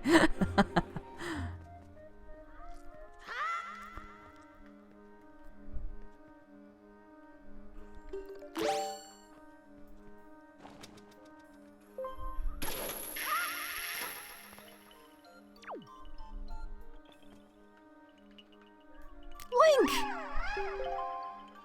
The stone that blocks the entrance seems extremely heavy. The only way we can move it, Link, is if everybody become as Heavy as the great Dicketry himself. I know! Why do you think I'm here saving you, little buddy? If only the great Deku were here right now, we don't need no stinking great Deku Tree. Stinking great Deku Tree. I can get fat all on my own. Sorry, I can get weighty all on my own, because I can do this. Oh. I can hurt myself as well. What's up, little guy? Yeah, see? No Deku Tree needed for this, right? We're gonna look at the treasure chest first. Who created your profile pic? That is an incredibly talented and wonderful person by the name of Liz. I follow her on Twitter. She's from China, so our schedules conflict quite a bit whenever we try to speak to one another. But she's awesome, and I am very proud to have her as a colleague, or as a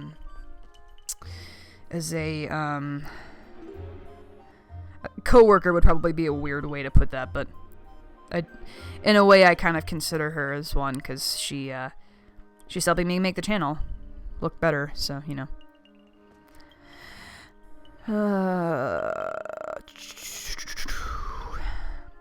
Where do I need to go? Where do I need to go? Where do I need to go? There's several places I need to go. I need to go in that direction. Let's go in that direction. Wait, I need to get Makar over there. Yeah. Okay, yeah. I know what I need to do. Forgot about the room with the giant tablet in it that only he can play to, like, break apart. I really hope I don't set these guys off by bringing Makar over there. You guys are gonna be fine with Makar being here, right? You're not gonna— No! No, get away! Go fly away, Makar! Fly away! I'm sorry, Makar. Alright. I'll scout out the area first. Yeah. I'm sorry, little dude. I know, you can look at me and you can judge as much as you want to. Makar copter. Favorite pizza toppings? Italian sausage, ham, and mushrooms. I actually fairly recently discovered how much I like mushrooms on pizza. So.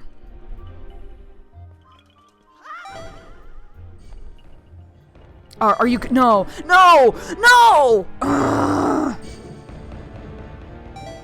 Shoot. Ugh, dang it. Not what I meant to do it all. Pineapple, yes or no? No. Pineapple is to be enjoyed at a chilled temperature and as a delicious fruit, and not heated and on pizza. Ugh. No thank you. Mushrooms are the devil. Mushrooms are not the devil. Mushrooms are delicious in certain foods. They're not appropriate for all foods. I don't even know what, like, prompted me to try mushrooms on pizza, but I just tried it once, and I was like, oh my god, what have I been missing out on? Last good night before I leave. Lindsay, Mena, Makar will exist tomorrow. I love you. Thank you so much. Cat, sleep well. Sweet dreams. And we'll see you on the morrow.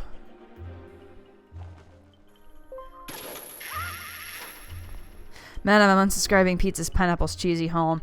Look, you know what? Everyone is entitled to their opinion. And everybody's opinion is beautiful and unique in its own way.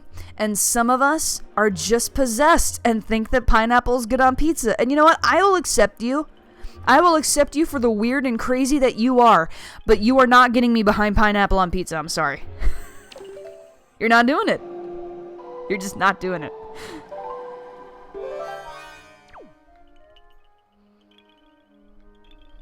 Mushrooms give me one-ups with every single slice. I don't know why I'm trying this again.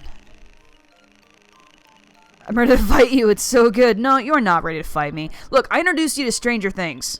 You can't be that ready to fight me. What do I want to do with you, Makar? What do I want to do with you? I want to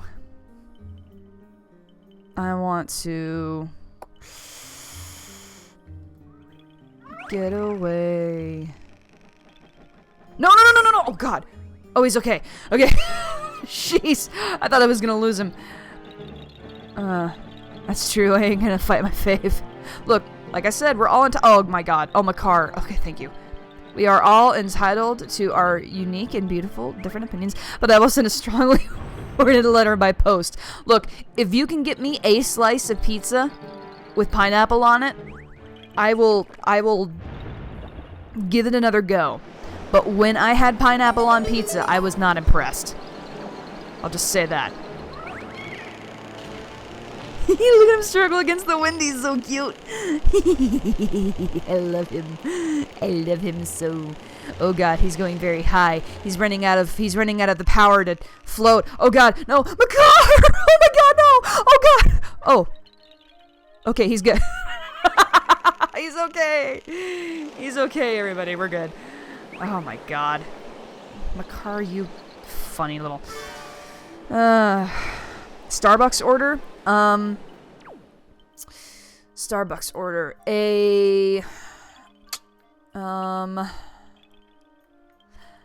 a raspberry latte with the coffee made to a drinkable temperature, because screw burning your mouth on coffee. Oh, fuck. How Link did not die just then, I have no idea. Raspberry latte. Or something peppermint. I'm a really big fan of, like, peppermint drinks that come out during Christmas time. Just because I'm, like, a peppermint addict in general.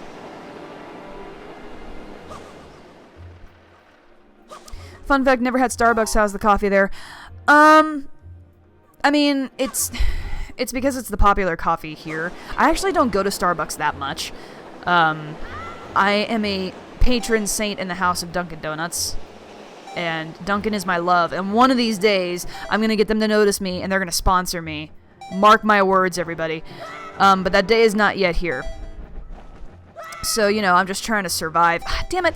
I'm just trying to survive until they'll, like, see the error of their ways and give me some love with a, you know, with a, hey, Madam Wigglesworth, we think you're really cool, so, like, we'll send you our products if you'll talk about them on your channel.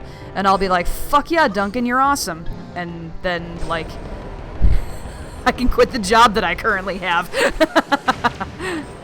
And not have to get up early in the morning and work on 30-degree days.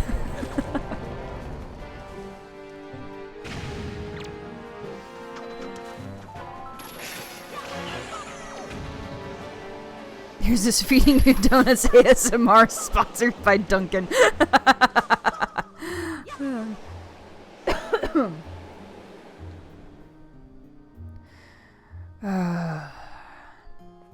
Plans for the weekend? I work.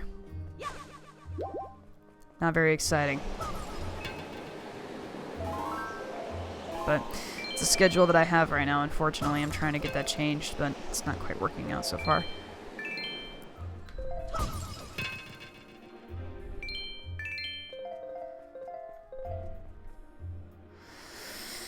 Okay, let's see here.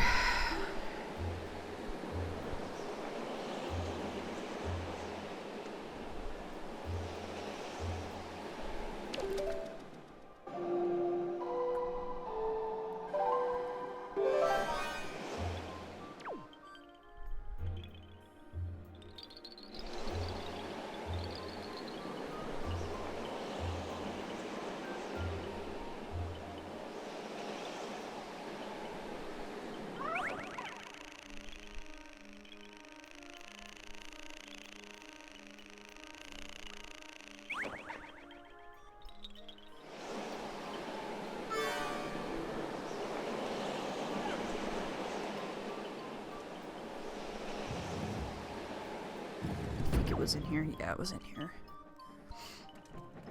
Oh man, I'm still feeling it. I don't know about you guys. I'm still feeling the effects of laughing as hard as I was. All right, Makar, you stay right there, so this guy won't get you again.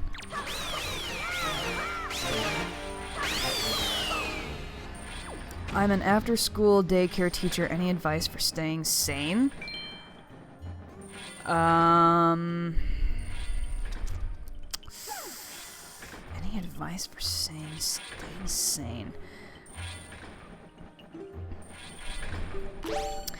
I could get deep, but I don't think you'd appreciate the deepness. I was gonna say something all like,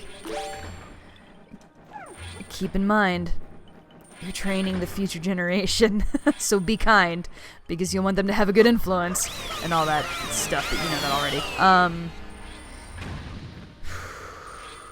me think.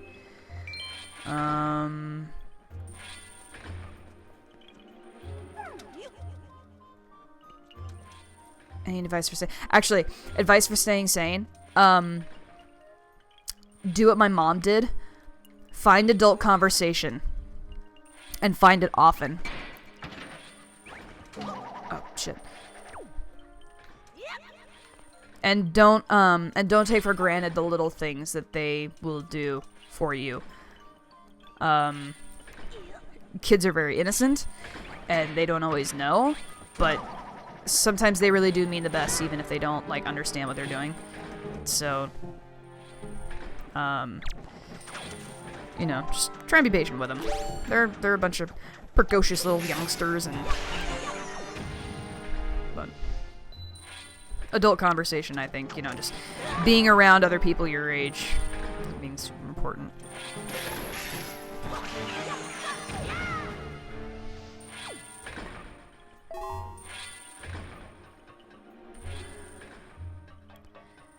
And I know I left Makar down there. That's okay. We'll get Makar back into the thick of things here in just a second. No, don't order the boots. Damn the boots.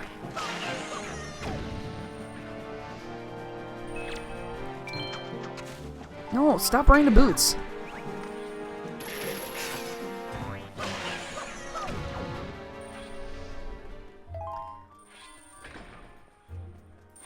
How to make friends in community college? Can't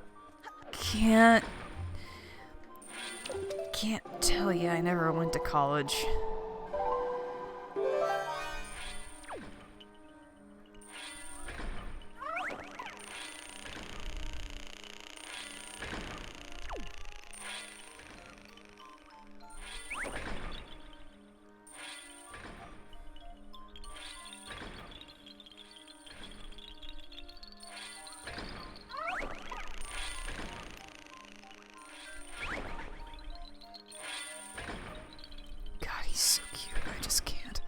I just can't with his cuteness.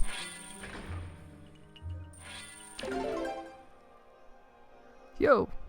Whoa! Yo! Whoa! Whoa! Woo! No, come on, Link. That totally was not my fault.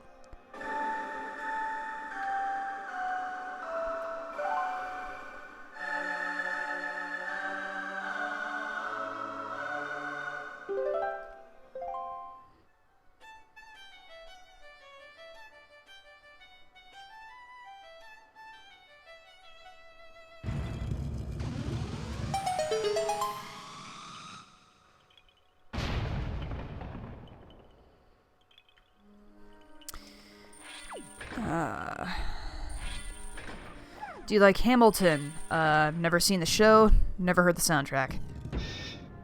Cannot say.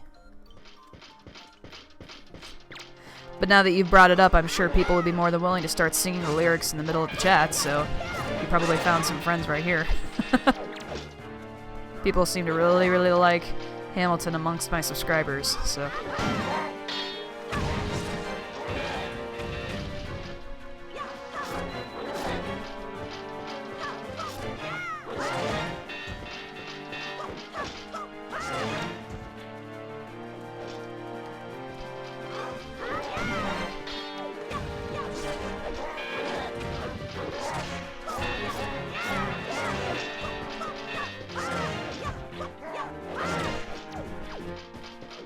feel victimized. Feel complimented.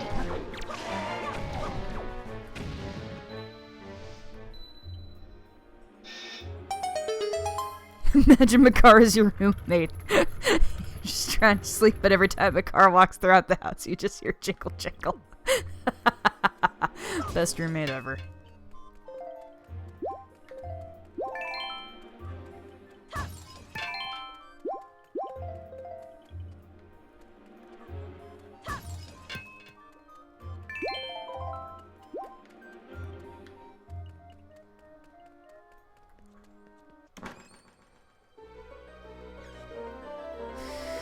Favorite Vine?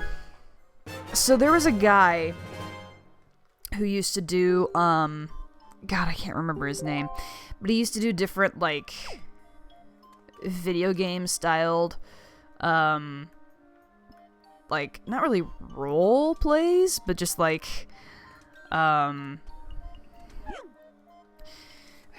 do I describe this? He would just, like, act out this little scene. And it typically had to do with, you know, like, this is how this character interacts in a video game type stuff, you know? And in one of them, he was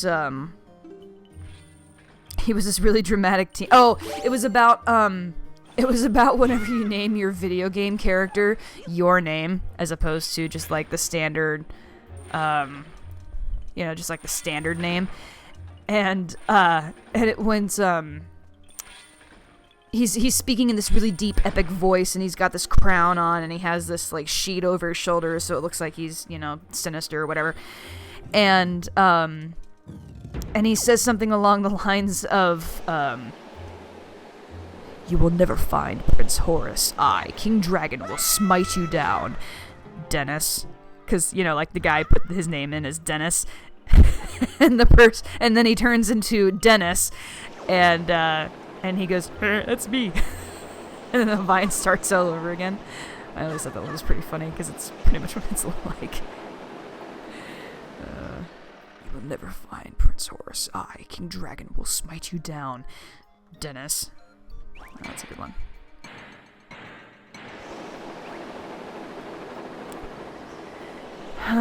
Ba-da-da-da. Let's see. I need to get a vent open down there somewhere, but I'm not sure where I am missing it. I'm missing a chest in here. Let's go in here and see what's here. I have gotten what I need to get in here. I need to go back here. I need to get under there. Shit, how do I get under there? Oh, I think this is the one where I do this. Okay. No. Come on. Come on. Link, work with me, buddy. Work with me here. Oh my god. Ugh.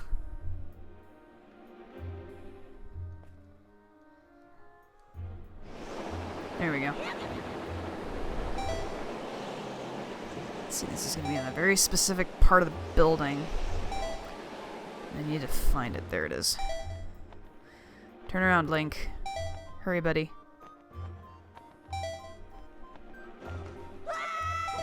There we go. Perfect.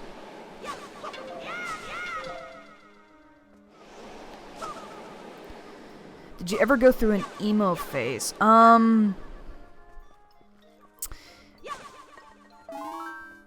Define what you think is emo.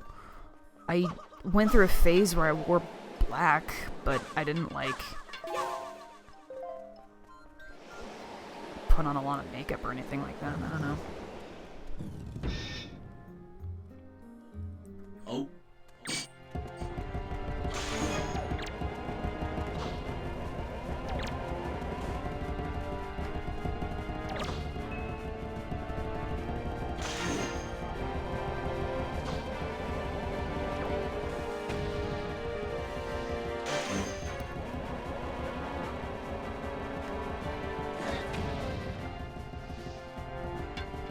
I guess the answer is not really.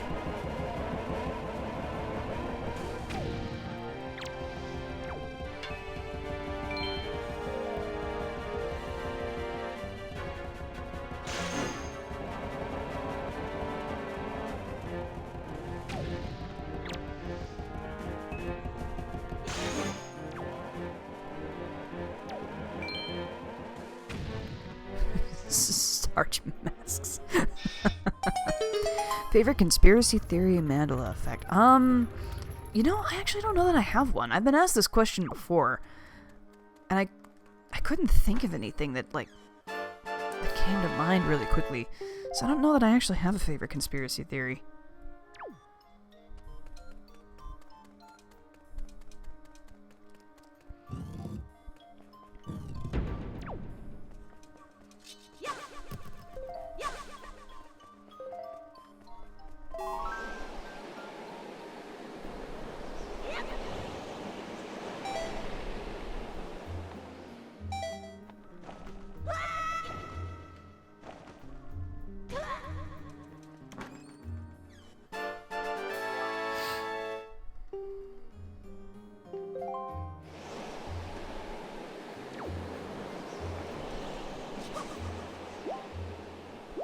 Like the one where we're living in a simulation like The Sims, except the AI is so advanced that we're unaware that our reality isn't truly real.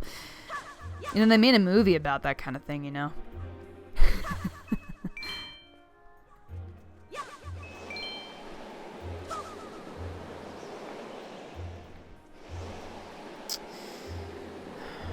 Shit, where's the switch?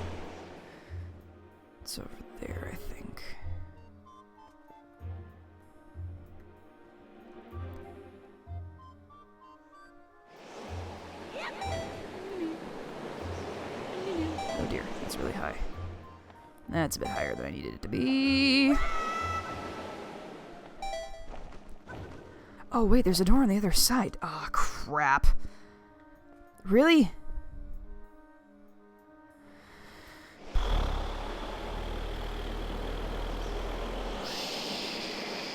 can't remember how to get into this room.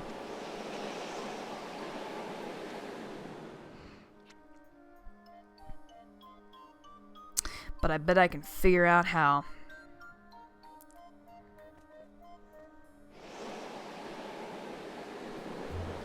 So where's Makar in relation to me? Makar is to my left. Right down there.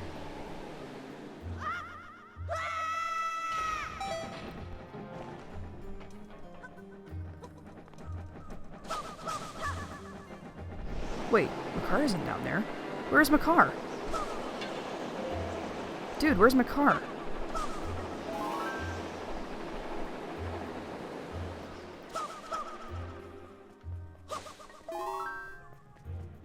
Where? What?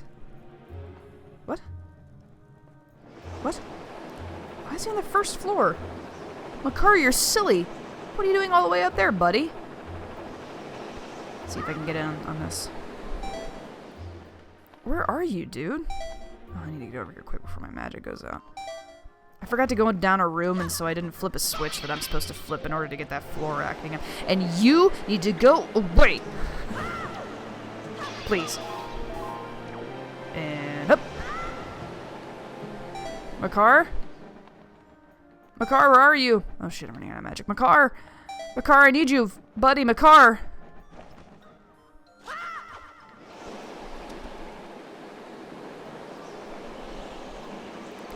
You could use command melody to find Makar. Yeah, I could do that, but actually, Makar's pretty close to where I need to be, so... He's, like, almost above me. He's, like, directly above me, as a matter of fact. So... There he is.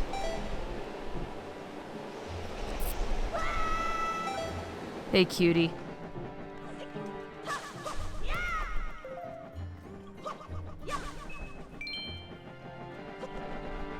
No, take off the boots. Damn it. Makar is lonely. I know, I keep leaving him alone too much. You know, but you gotta give me props. I'm way nicer to him than I ever was to Medley. Poor Medley. I was such a jerk to her. Sad toot of Jingle Jangle inserted here. Prince Wigglesworth, I found you. Everything will be okay, little guy. So actually, Makar, we actually need to be, like... over up there-ish. No, not up there-ish. We need to be over there. That's where we need to go. Is that open? Yeah, that's open over there. Okay.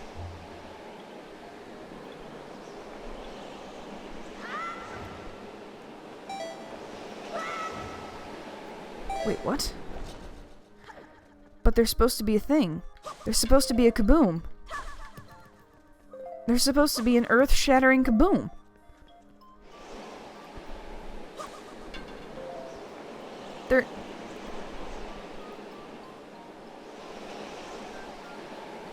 There's supposed to be an earth-shattering kaboom. Well, shit. That didn't work out exactly the way that I'd hoped. Fuck. Well, isn't that embarrassing? Maybe we do actually need to be... not in this direction? We need to be one more over. Damn it. Damage. God damage. Okay. That's alright. We're gonna do this. We're gonna be okay.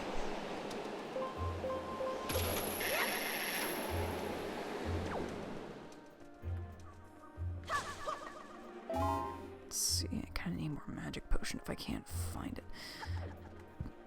Hey, little buddy. Let's come over here, friend. His little butt. Alright, I'm gonna make you go right across there. As soon as the wind comes back up and it's done, and I know it's clear.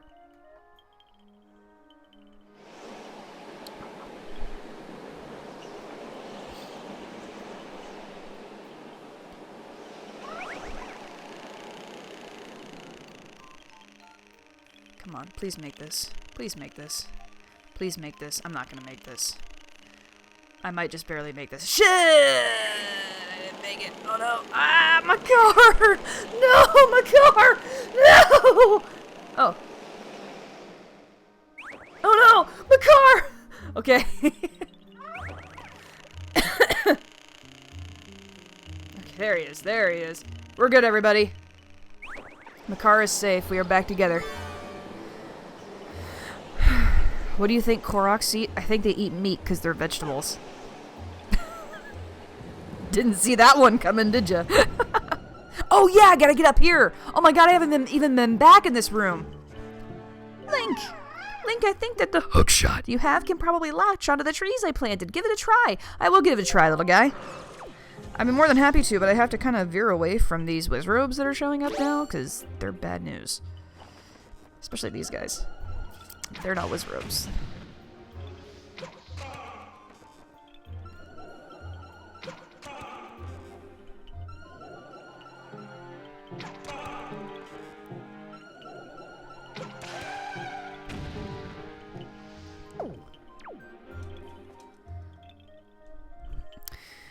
Do you watch anime? Yes, I do. I have for years.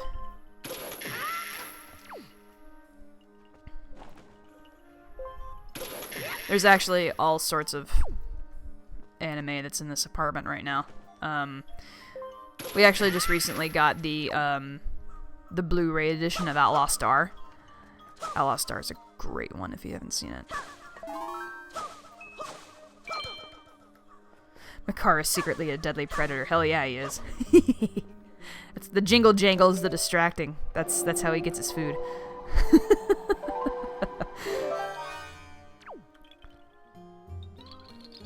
He jingle jangles to, you know, make you think he's cute and innocent and completely unable to care for himself and the threat of danger. And then when you get a little closer to him and try and get him, he gets you. So you see the image of Makar eating hecking raw hamburger meat just does not sit right with me. Look, he's my son, okay? I'm showing him the way to live. Suddenly I lose like 40 subscribers. Oh, hi. No, see, I don't need you to... I need you to stop. I need you to stop, please. Thank you.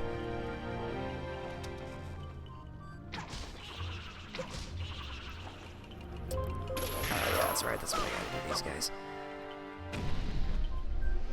Might start watching Voltron. Anyone watch it? Is it good? Voltron Legendary Defender? Yeah. The first season's excellent. The second season is not so much. The third season is good again. So that's my personal opinion. I'm like the opposite of most people's opinion when it comes to Legendary Defender.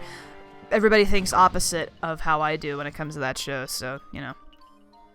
You gave birth to a fracking lion predator with Santa's sleigh bells jingling. Yeah. And you know what? I'm proud of it. I am proud of my son. My jingle jangle tree son.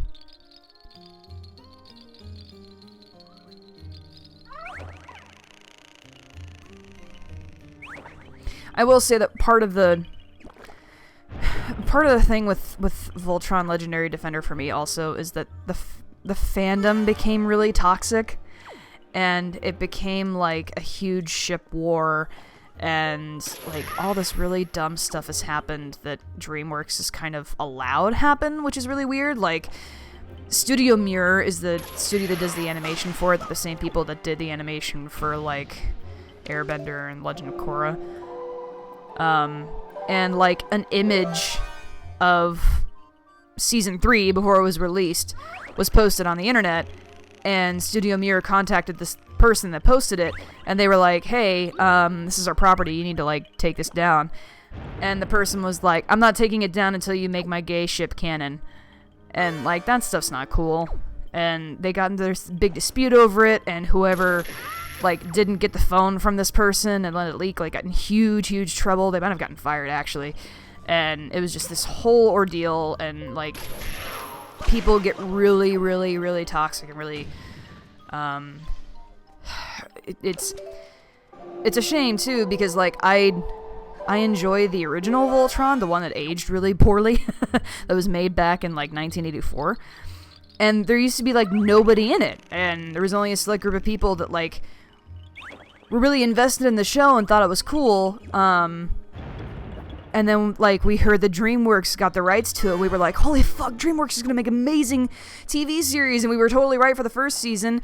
And then, like, the fans showed up, and they were just, like, they were insane. I mean, it's been really disappointing to kind of see where that fandom has gone. It's just a huge, loud, and violent ship war. And, like, nobody cares about Voltron. Everybody cares about, like, the supposed relationships and stuff like that. And it's like, man, like, I know I've heard all sorts of stories about people who, like, were just trying to find other people that enjoyed Legendary Defender, and they got totally, like,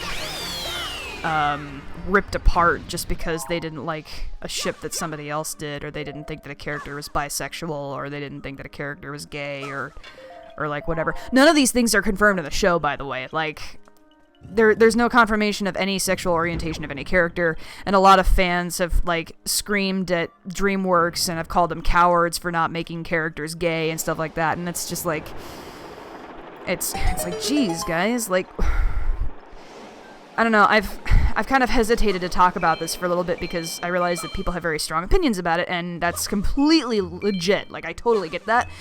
But, like, there's a difference between just making a character gay because everybody wants them to be, and making a character gay because they're a character who just happens to be gay. You know what I mean? And, like, I think part of the... I wonder at times if, like, part of the problem with, I sometimes wonder if part of the problem with, like... How am I trying to say this? I would rather see an interesting character like a Nicole Hott from Winona Earp. A character who is interesting and just happens to be gay, and who's, like, fleshed out and... you know, has a lot of vulnerability and strong delivery and stuff, rather than just having the stereotype lesbian character that's in the show because somebody said that there needed to be a lesbian character in the show. Like, you know what I mean? Like, there needs to be depth and heart, and these people need to be real, and they need to be, like, relatable to everybody, and because that connects them to everybody and not just the gay community. And I don't know, I might be talking like to open air here. Like I said, I've been kind of hesitant to speak anything about this because I realize people have super passionate opinions about it. But I don't know. I think there's good and appropriate ways to do it, and I wish that some more attention would be paid to people who really make the effort to try and get it right. They did that with Supergirl. Yeah, kind of like with Supergirl, actually.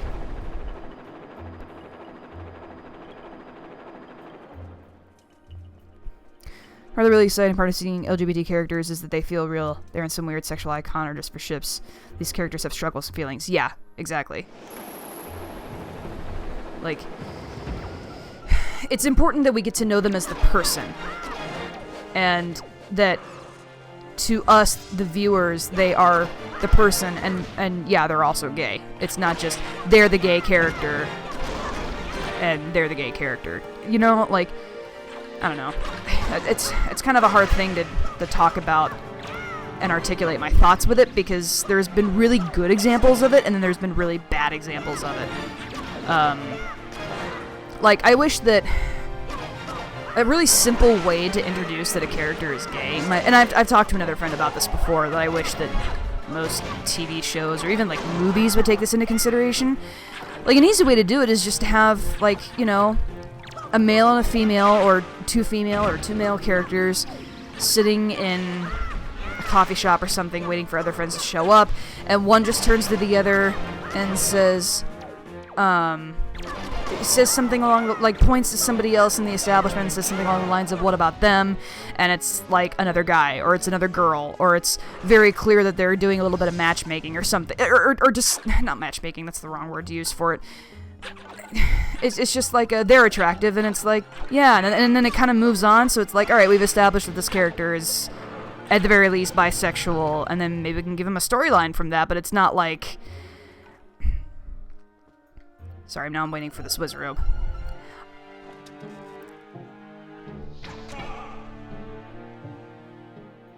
Where are you? Oh, you just want to show up at the same place again. Come on. Like, it's really important that we... And this is a thing for, like, anything, too. Not just for LGBTQ characters, but, like... The important thing about characters in movies, in TV shows, we have to care about these people. So they have to be relatable, right? So, like... You know, they can't just be Mary Sues. They can't just be drama queens. They can't just be whatever, like...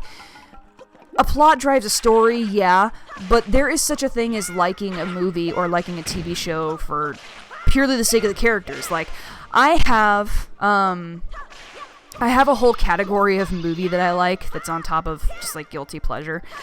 So I'm kind of a film nerd. Like, I wanted to go to film school for a really long time, and there's a selection of films in my film library that fall under the category of movies I would have directed if I had the chance, and I would have directed them better. Because this is so cocky, but it's like a big pet peeve of mine if I watch a movie and within the first couple of minutes I immediately know how I would have done it better if I directed it. Which means that sometimes movies just aren't enjoyable when I should just be able to let them go.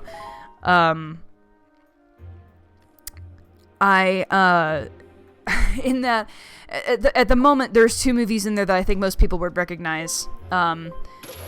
The first one is the first Hunger Games. I would, man, if I could go back in time and become a filmmaker and get my hands on that movie, it would be so different. Not so different, but I don't know. I had issues with it. And the other is, which is the better example for the story that I'm trying to tell. The better example is oh, we might get back on the touchy subject train. I'm sorry if we do, but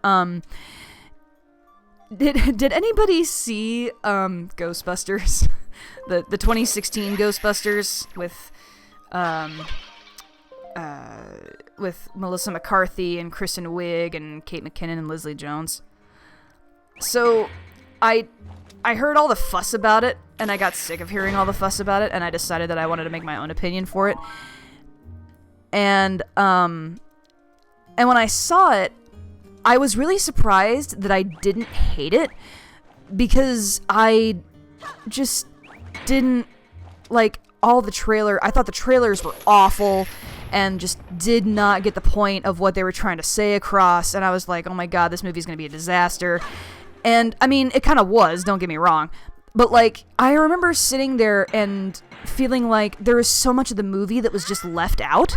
And I don't know what made me think about that, but I ended up finding a copy of the film that also had an extended cut. And I was like, alright, so typically extended cuts will have, like, extra, you know, extra features or, like, deleted scenes or, you know, something like that. And the extended cut, if that had been the movie would actually not be that bad. There's some things that needs to be polished in the script, but other than that, like, it actually, I think it would have been okay. And, you know, outside of the whole, like, you know, raging fanboy thing.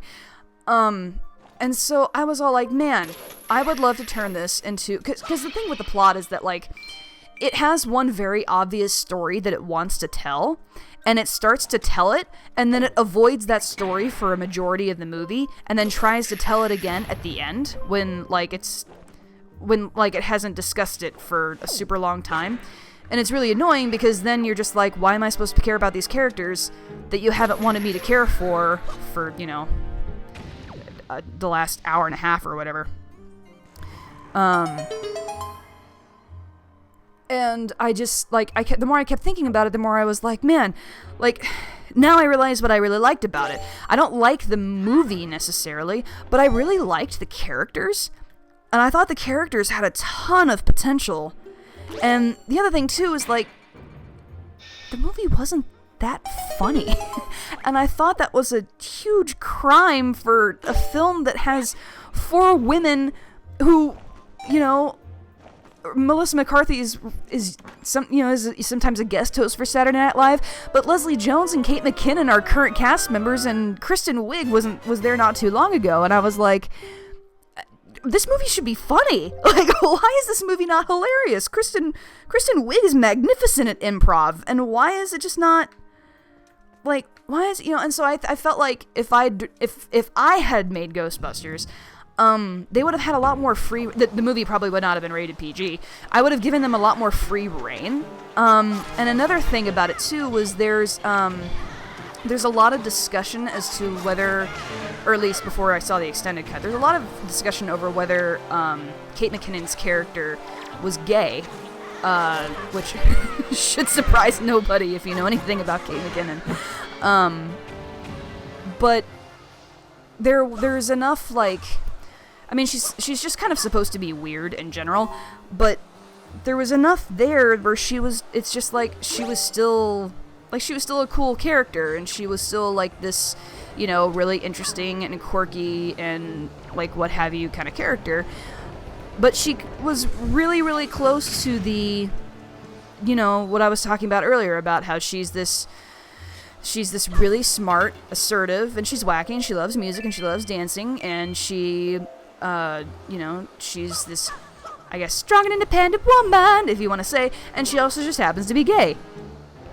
Like, she goes so close to that category, and I don't know, I feel like there just aren't enough kind of ballsy scriptwriters out there to try and make gay characters really, like, interesting and intriguing and give them, like, a heart and a soul, and, you know, like, you want everybody to cheer for these characters. You don't just want people in the LGBTQ community to cheer for them. You know, that's kind of the point in helping, like, bridge this gap that's formed between... Anyway, it's kind of a long rant. Sorry, I didn't mean to really take that off the rails or anything. Oh shit, do I need Makar? I think I need Makar. Anyway, like I said, I know that can be at times a kind of iffy subject to kind of get onto, and I don't know that I necessarily articulated my thoughts very well, but it's something that I've really thought about a lot lately, is how much I wish that the idea of gay character in media would stop being this character that's just like, I mean, it's funny in certain contexts, but if you're really trying to create like a good character drama or something, like, I wish we would stop having this whole, here's the gay character, and, you know, because they're covered in a rainbow flags, and they poop rainbows, and when they talk, there's rainbows that come out of their eyes, and, like, you know, stuff like that. I would rather just have a character that I can cheer for, that I can love, that I can support, that I can be like, damn, I want the best for this person, and they also just happen to be gay. And I feel like we don't have nearly enough of that in the world. And there's nothing wrong with pooping rainbows, but sometimes I just want to pick up a pen and just write a story about I've kind of Lauren has seen bits of this, but I've Alexandrite's going to bed. Night, Alexandrite. Thanks for tuning in. Appreciate it.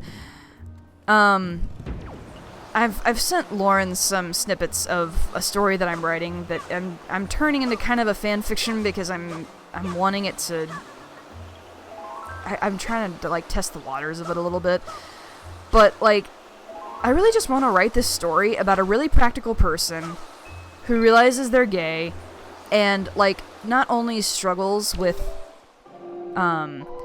being an older person who's come out of the closet, but also like realizing that they don't have all their shit together where that is concerned, and how like intimidating and daunting that must be to want to try and get into a relationship but not know where you're supposed, like who are you supposed to be in the relationship? Well, why does that matter? Well, because I don't know, isn't that kind of what we get on about each other with? And you know, they just like they struggle so much with their identity beyond just being gay, and like the person that they get into a relationship with is patient with them and is kind of understanding in that regard, because hell, who wouldn't be confused when they, well, not confused, but who wouldn't be concerned if they got out of the closet really late, you know, and kind of felt intimidated by the fact that most people nowadays, when they come out of the closet, they're like teens, and they've gotten a lot more experience, or a head start, if you will, and like, you know, like I want to, that's a character who immediately you have a lot of sympathy for, because everybody can relate to somebody who feels out of their depth, and like I want to see characters like that, and so I guess I just need to write them. I don't know. That was another mini rant, I guess. Sorry, I don't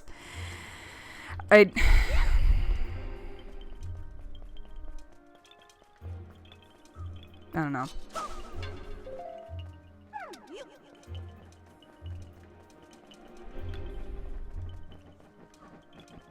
But like, I don't know.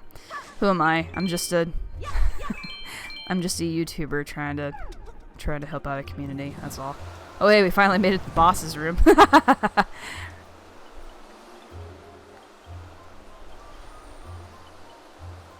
I also just kind of think that it's wildly unfair that there's no, like...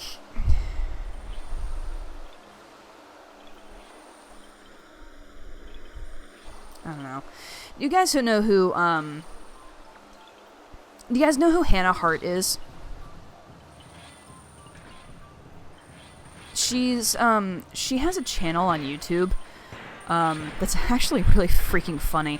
It's called My Drunk Kitchen, where she gets drunk and she cooks things. Not always to satisfactory results.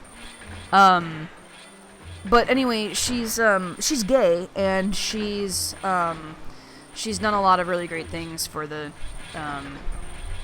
LGBTQ community.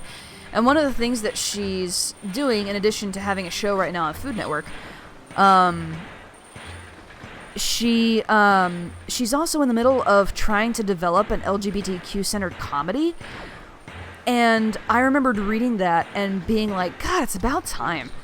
Like, you know, not something that was, I mean, like, I guess, obviously there's shows like Will and Grace that are kind of like, you know, they were groundbreaking in their own right, but like, I like a lot of things about Hannah, and so I feel like Hannah's just funny. Like, she doesn't even, like, she's not one of those people who tries to be funny, or like when they write, like, you could just, if you wanted to get Hannah to write a script, all you would have to do is just hold a recorder in front of Hannah and say, okay, Hannah, talk for an hour and a half while you're drunk and cooking, and you could pretty much write a script about anything that she says. And also has a cooking show on television, I Heart Cooking. Yeah, it's on Food Network. And so, like, I'm not saying that she's writing the script for this show or anything, but I just feel like, with her kind of, like, running it, that there could be a lot of really good potential for it. And, like, I'm excited about that, because my hope in a character or characters who are really relatable and also just happen to be gay, I feel like I should almost trademark that, because I say it so much. You know, I feel like it's really important. Like, there's, like, you can't tell me that somewhere out there in the world is someone who is gay, but who also sees, like, the flamboyance, and I don't mean that, like, in a bad way, but, you know, just, there are some people out there who are just exuberant, and they are proud to be gay, and there is nothing wrong with that. I should have moved this over a little bit further, shoot. There's nothing wrong with that, but, like, I wonder if those people feel really, like, they just kind of want to, like, they want, like, equal rights and stuff like that, and that's important, and they should, and, you know, all that kind of stuff, but I also wonder if they just would rather, like, you know, if they rather would just kind of have the existence of, like, you know, no, yeah, they were gay, they just weren't, like, pooping rainbows about it or something, you know, and I wonder about those people when they see these really exuberant examples of gay people, like a character on Will Embrace or something, because I wonder if they have anybody that they can relate to, and I hope that they do. Because I would be really, really sad for those people if they don't. Because I wonder if they feel like that means that they don't represent their community well, or something like that, you know? I don't know. This is just some stuff I think about all the time. This is not gonna work. Ugh! Oh, Makar! Oh, it's so sad when he rolls away like that. I don't know. Is any of this making sense? Like, you're all just kind of sitting there and listening to me talk, and now I'm getting a little self-conscious, because I realize when I'm gaming and I think, my thoughts don't always come out the way that I hope they do. So, I hope I'm not, like, saying something that, like, you know, I hope I'm not saying something that is coming out the way that I don't mean for it to. Like, I just want people to be comfortable with who they are, and if being comfortable with who you are means that you're flamboyant, that's fine. But if being comfortable with who you are also means that you just, you know, your support is like a little flag somewhere, but it's not like super out in the street, like that's okay too, and I don't know. I hope that makes sense. I hope I'm not coming off sounding like a jerk or something like that.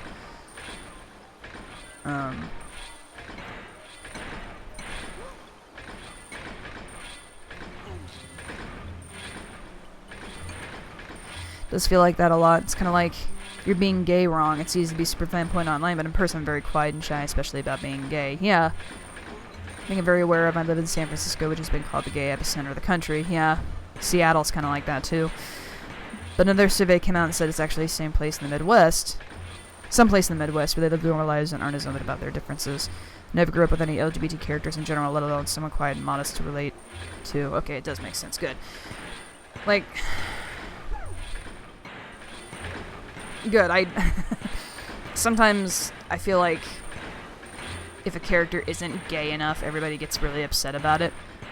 But like, everybody it's like sports. You know, you're gonna have the diehards who know just about everything, and then you're gonna have the jocks who like to tell you all the time what they know about everything, and then you're gonna have the casual fans who will they'll watch the Super Bowl and like that's it. You know, like it's that's so relatable on all different platforms and not just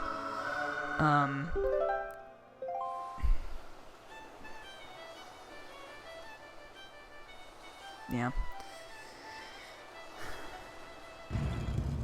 This stretch of time where Madam rambles about stuff is brought to you in part by the Wind Waker. The Wind Waker, where cute little Koroks jingle their way in and out of situations. Call 1-800-KOROKS. Okay, anyway.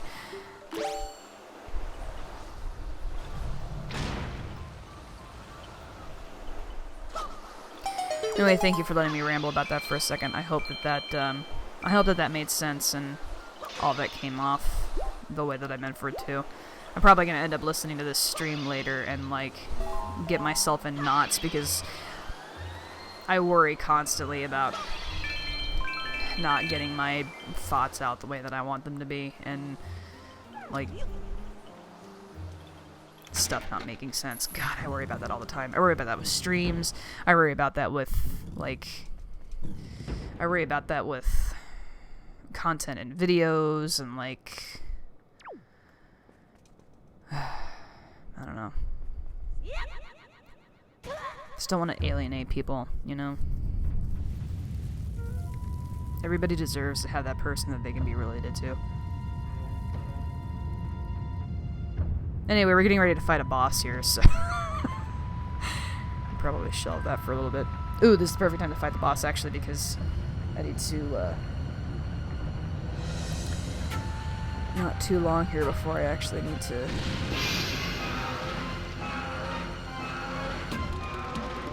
get myself all set for bed. Look at this thing's mouth. Can you imagine?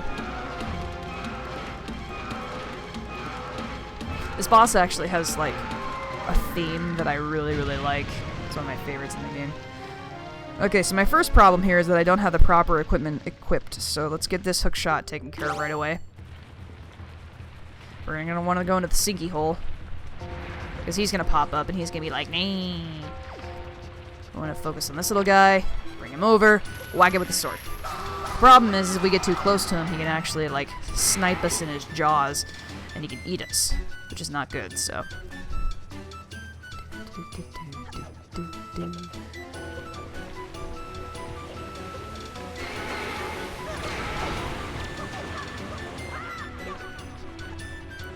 God, I love this boss music.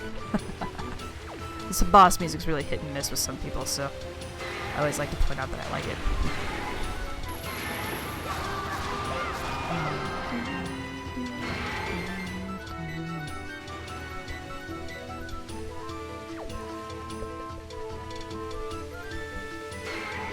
These guys are gonna pop up here. They're really just kind of distractions. They can give me hearts and things like that, but... Do you think the boss has the kind of jaw that clicks and unclicks, or does it just flow open and shut? I don't know. I've actually thought that several times.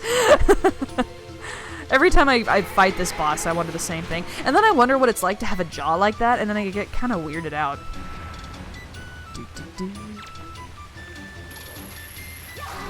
But this boss isn't too hard. I mean, for being near the end of the game type stuff, this guy's actually really not that bad. Whoa, whoa, whoa, whoa, whoa. Hi, whoa! Alright, I take it back, I take it back. And he's just so cool, too. I mean, oh my god. Like, his form and the little animation for the sand all over his body, and like... You just get the feeling that everywhere he moves, that's all the sand that's coming out between his scales or whatever they are. Like, I don't know, there's a lot of interesting stuff put into this boss. He should be a goner here. Yeah, there he goes.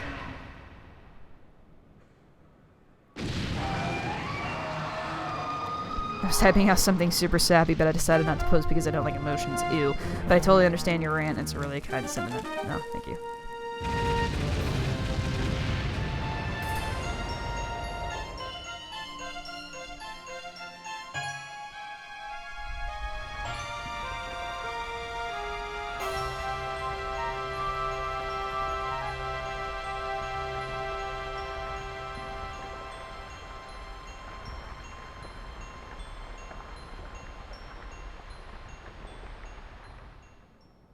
I always loved watching the sand recede here.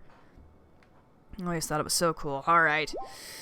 Oh, we got a new heart container. Your life energy is increased by 1. Plus your life gauge has been replenished. It's funny to have to go back to red text voice after being all thoughtful earlier on. Alright, Makar.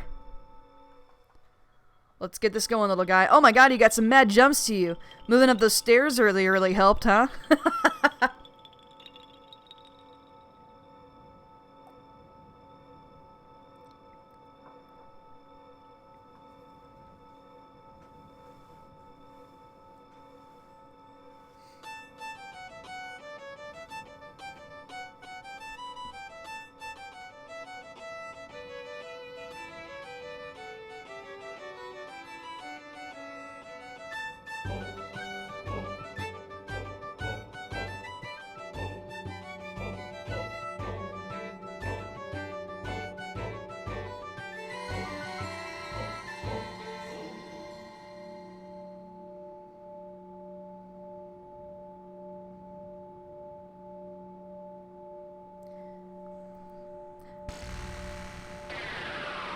Makar used Wind God's aria. It was super effective. The Master Sword Has returned. Its blade once again houses the power to repel evil. The sword of the one true hero is revived at last.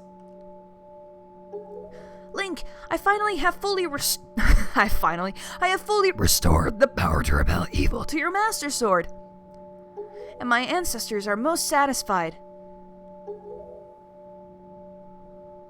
I shall continue praying to the gods here. Blink, please step into the light and return above ground. May the winds of fortune be at your back. And may the way of the hero lead to the Triforce. That's a Link to the Past reference for you there.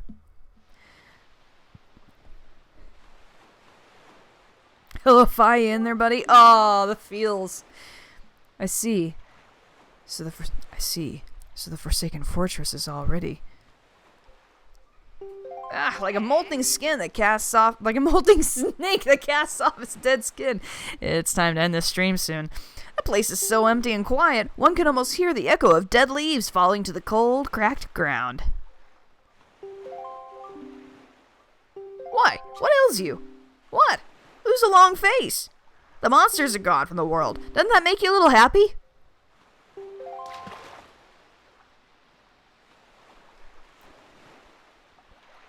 Link, I have troubling news. Ganon has not shown himself above the sea since Valoo unleashed his fiery wrath upon him. And what's worse, there's not a creature stirring in his base of operations in this world, the Forsaken Fortress. I cannot imagine how it is possible, and yet I cannot shake this foreboding feeling I have about the Princess Zelda. Link, you must search for all the Triforce shards so that we can head back to Hyrule without delay. And here, friends, we reach the very tedious point of the game. The game has this very infamous part that just takes forever, and there have been a lot of people who've just given up on the Wind Waker at this point. I originally wanted to try and make it as easy as possible to get through this area so that we could kind of go through it. I did not do that. So we're going to be bound for a crap ton, and I mean a crap ton of sailing in the next couple of episodes. So please get your sub sandwiches and your drinks ready for that, because this next stream is going to be a doozy, but I'm hoping maybe that with the next stream, if this doesn't take too terribly long, because they made this shorter in the HD version, I'm hoping that actually the last stream might be the end of the Wind Waker, which would be kind of nice if I keep that all nailed out. When it's so terrible on GameCube. It's got good reasons and bad reasons, and I'll get to that in the next stream. So let's see. So I'm gonna have to call the stream regardless. So the next time that I'm gonna be able to stream, I don't really know for sure when that will be. I might be able to do one Saturday, but I'm not 100% sure yet. I have to kind of work around the significant other's schedule as well in order to make these streams. And they do work a Saturday shift, but they don't work super long. So, I'm gonna have to, if I'll let you know. I'll figure something out, and if it's not Saturday, I'll let you know, and if it's sometime in the future, I'll let you know as well. I'll keep you guys posted. I usually try and do that. I try to. Whether or not I actually do it remains to be seen.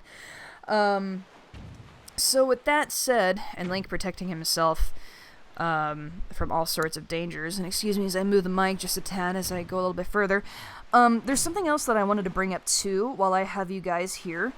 Give me just a second here and let me pull it up so that I can provide the link in the chat, because I haven't done a super good job of advertising this, and so I want to be sure that you guys know that this is out here, so that this works for you, or hopefully that it would work for you. So this is, let's see.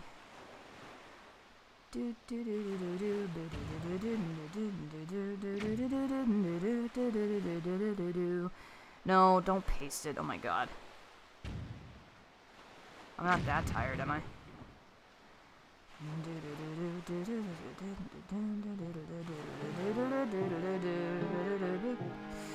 Okay, let's see here. Let's see if I can't paste this. Okay, yeah, perfect, I can. So, I hope that you'll be able to click this in the chat. I don't know if you will or not, but... So, this link right here, takes you to, coffee.com. And I don't advertise this very often, and I should do a better job at it because I don't know if people know that there's something outside of Patreon in which they could support me. But Nick had a great example to use for it. It's kind of like a tip jar. It's something that you don't have to commit to monthly. You can do kind of like a one-time thing. There are people who told me constantly that they can't afford Patreon, but they wish that they could help me out. Here's a really simple way to do it. So I wanted to throw that out there. I kind of want to be a little bit more diligent with that through, like, chats and stuff, just, like, to get the word out, not to, like, you know...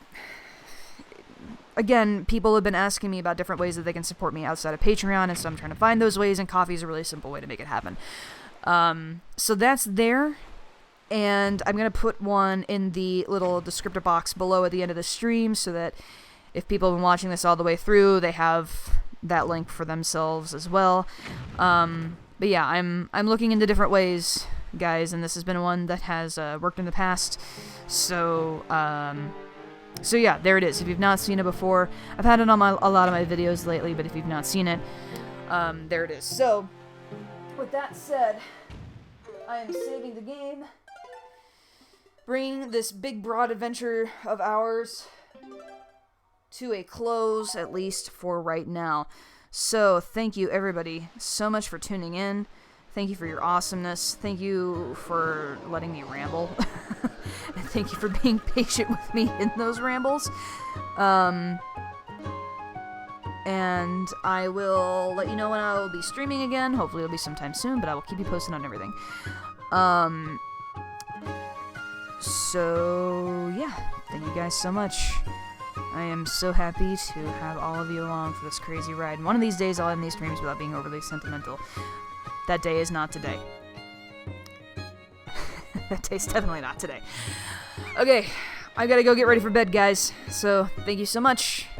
I appreciate all of you very much, and I hope you have a wonderful day, night, afternoon, dinner, breakfast, coffee, whatever it is. I hope that you enjoy yourself.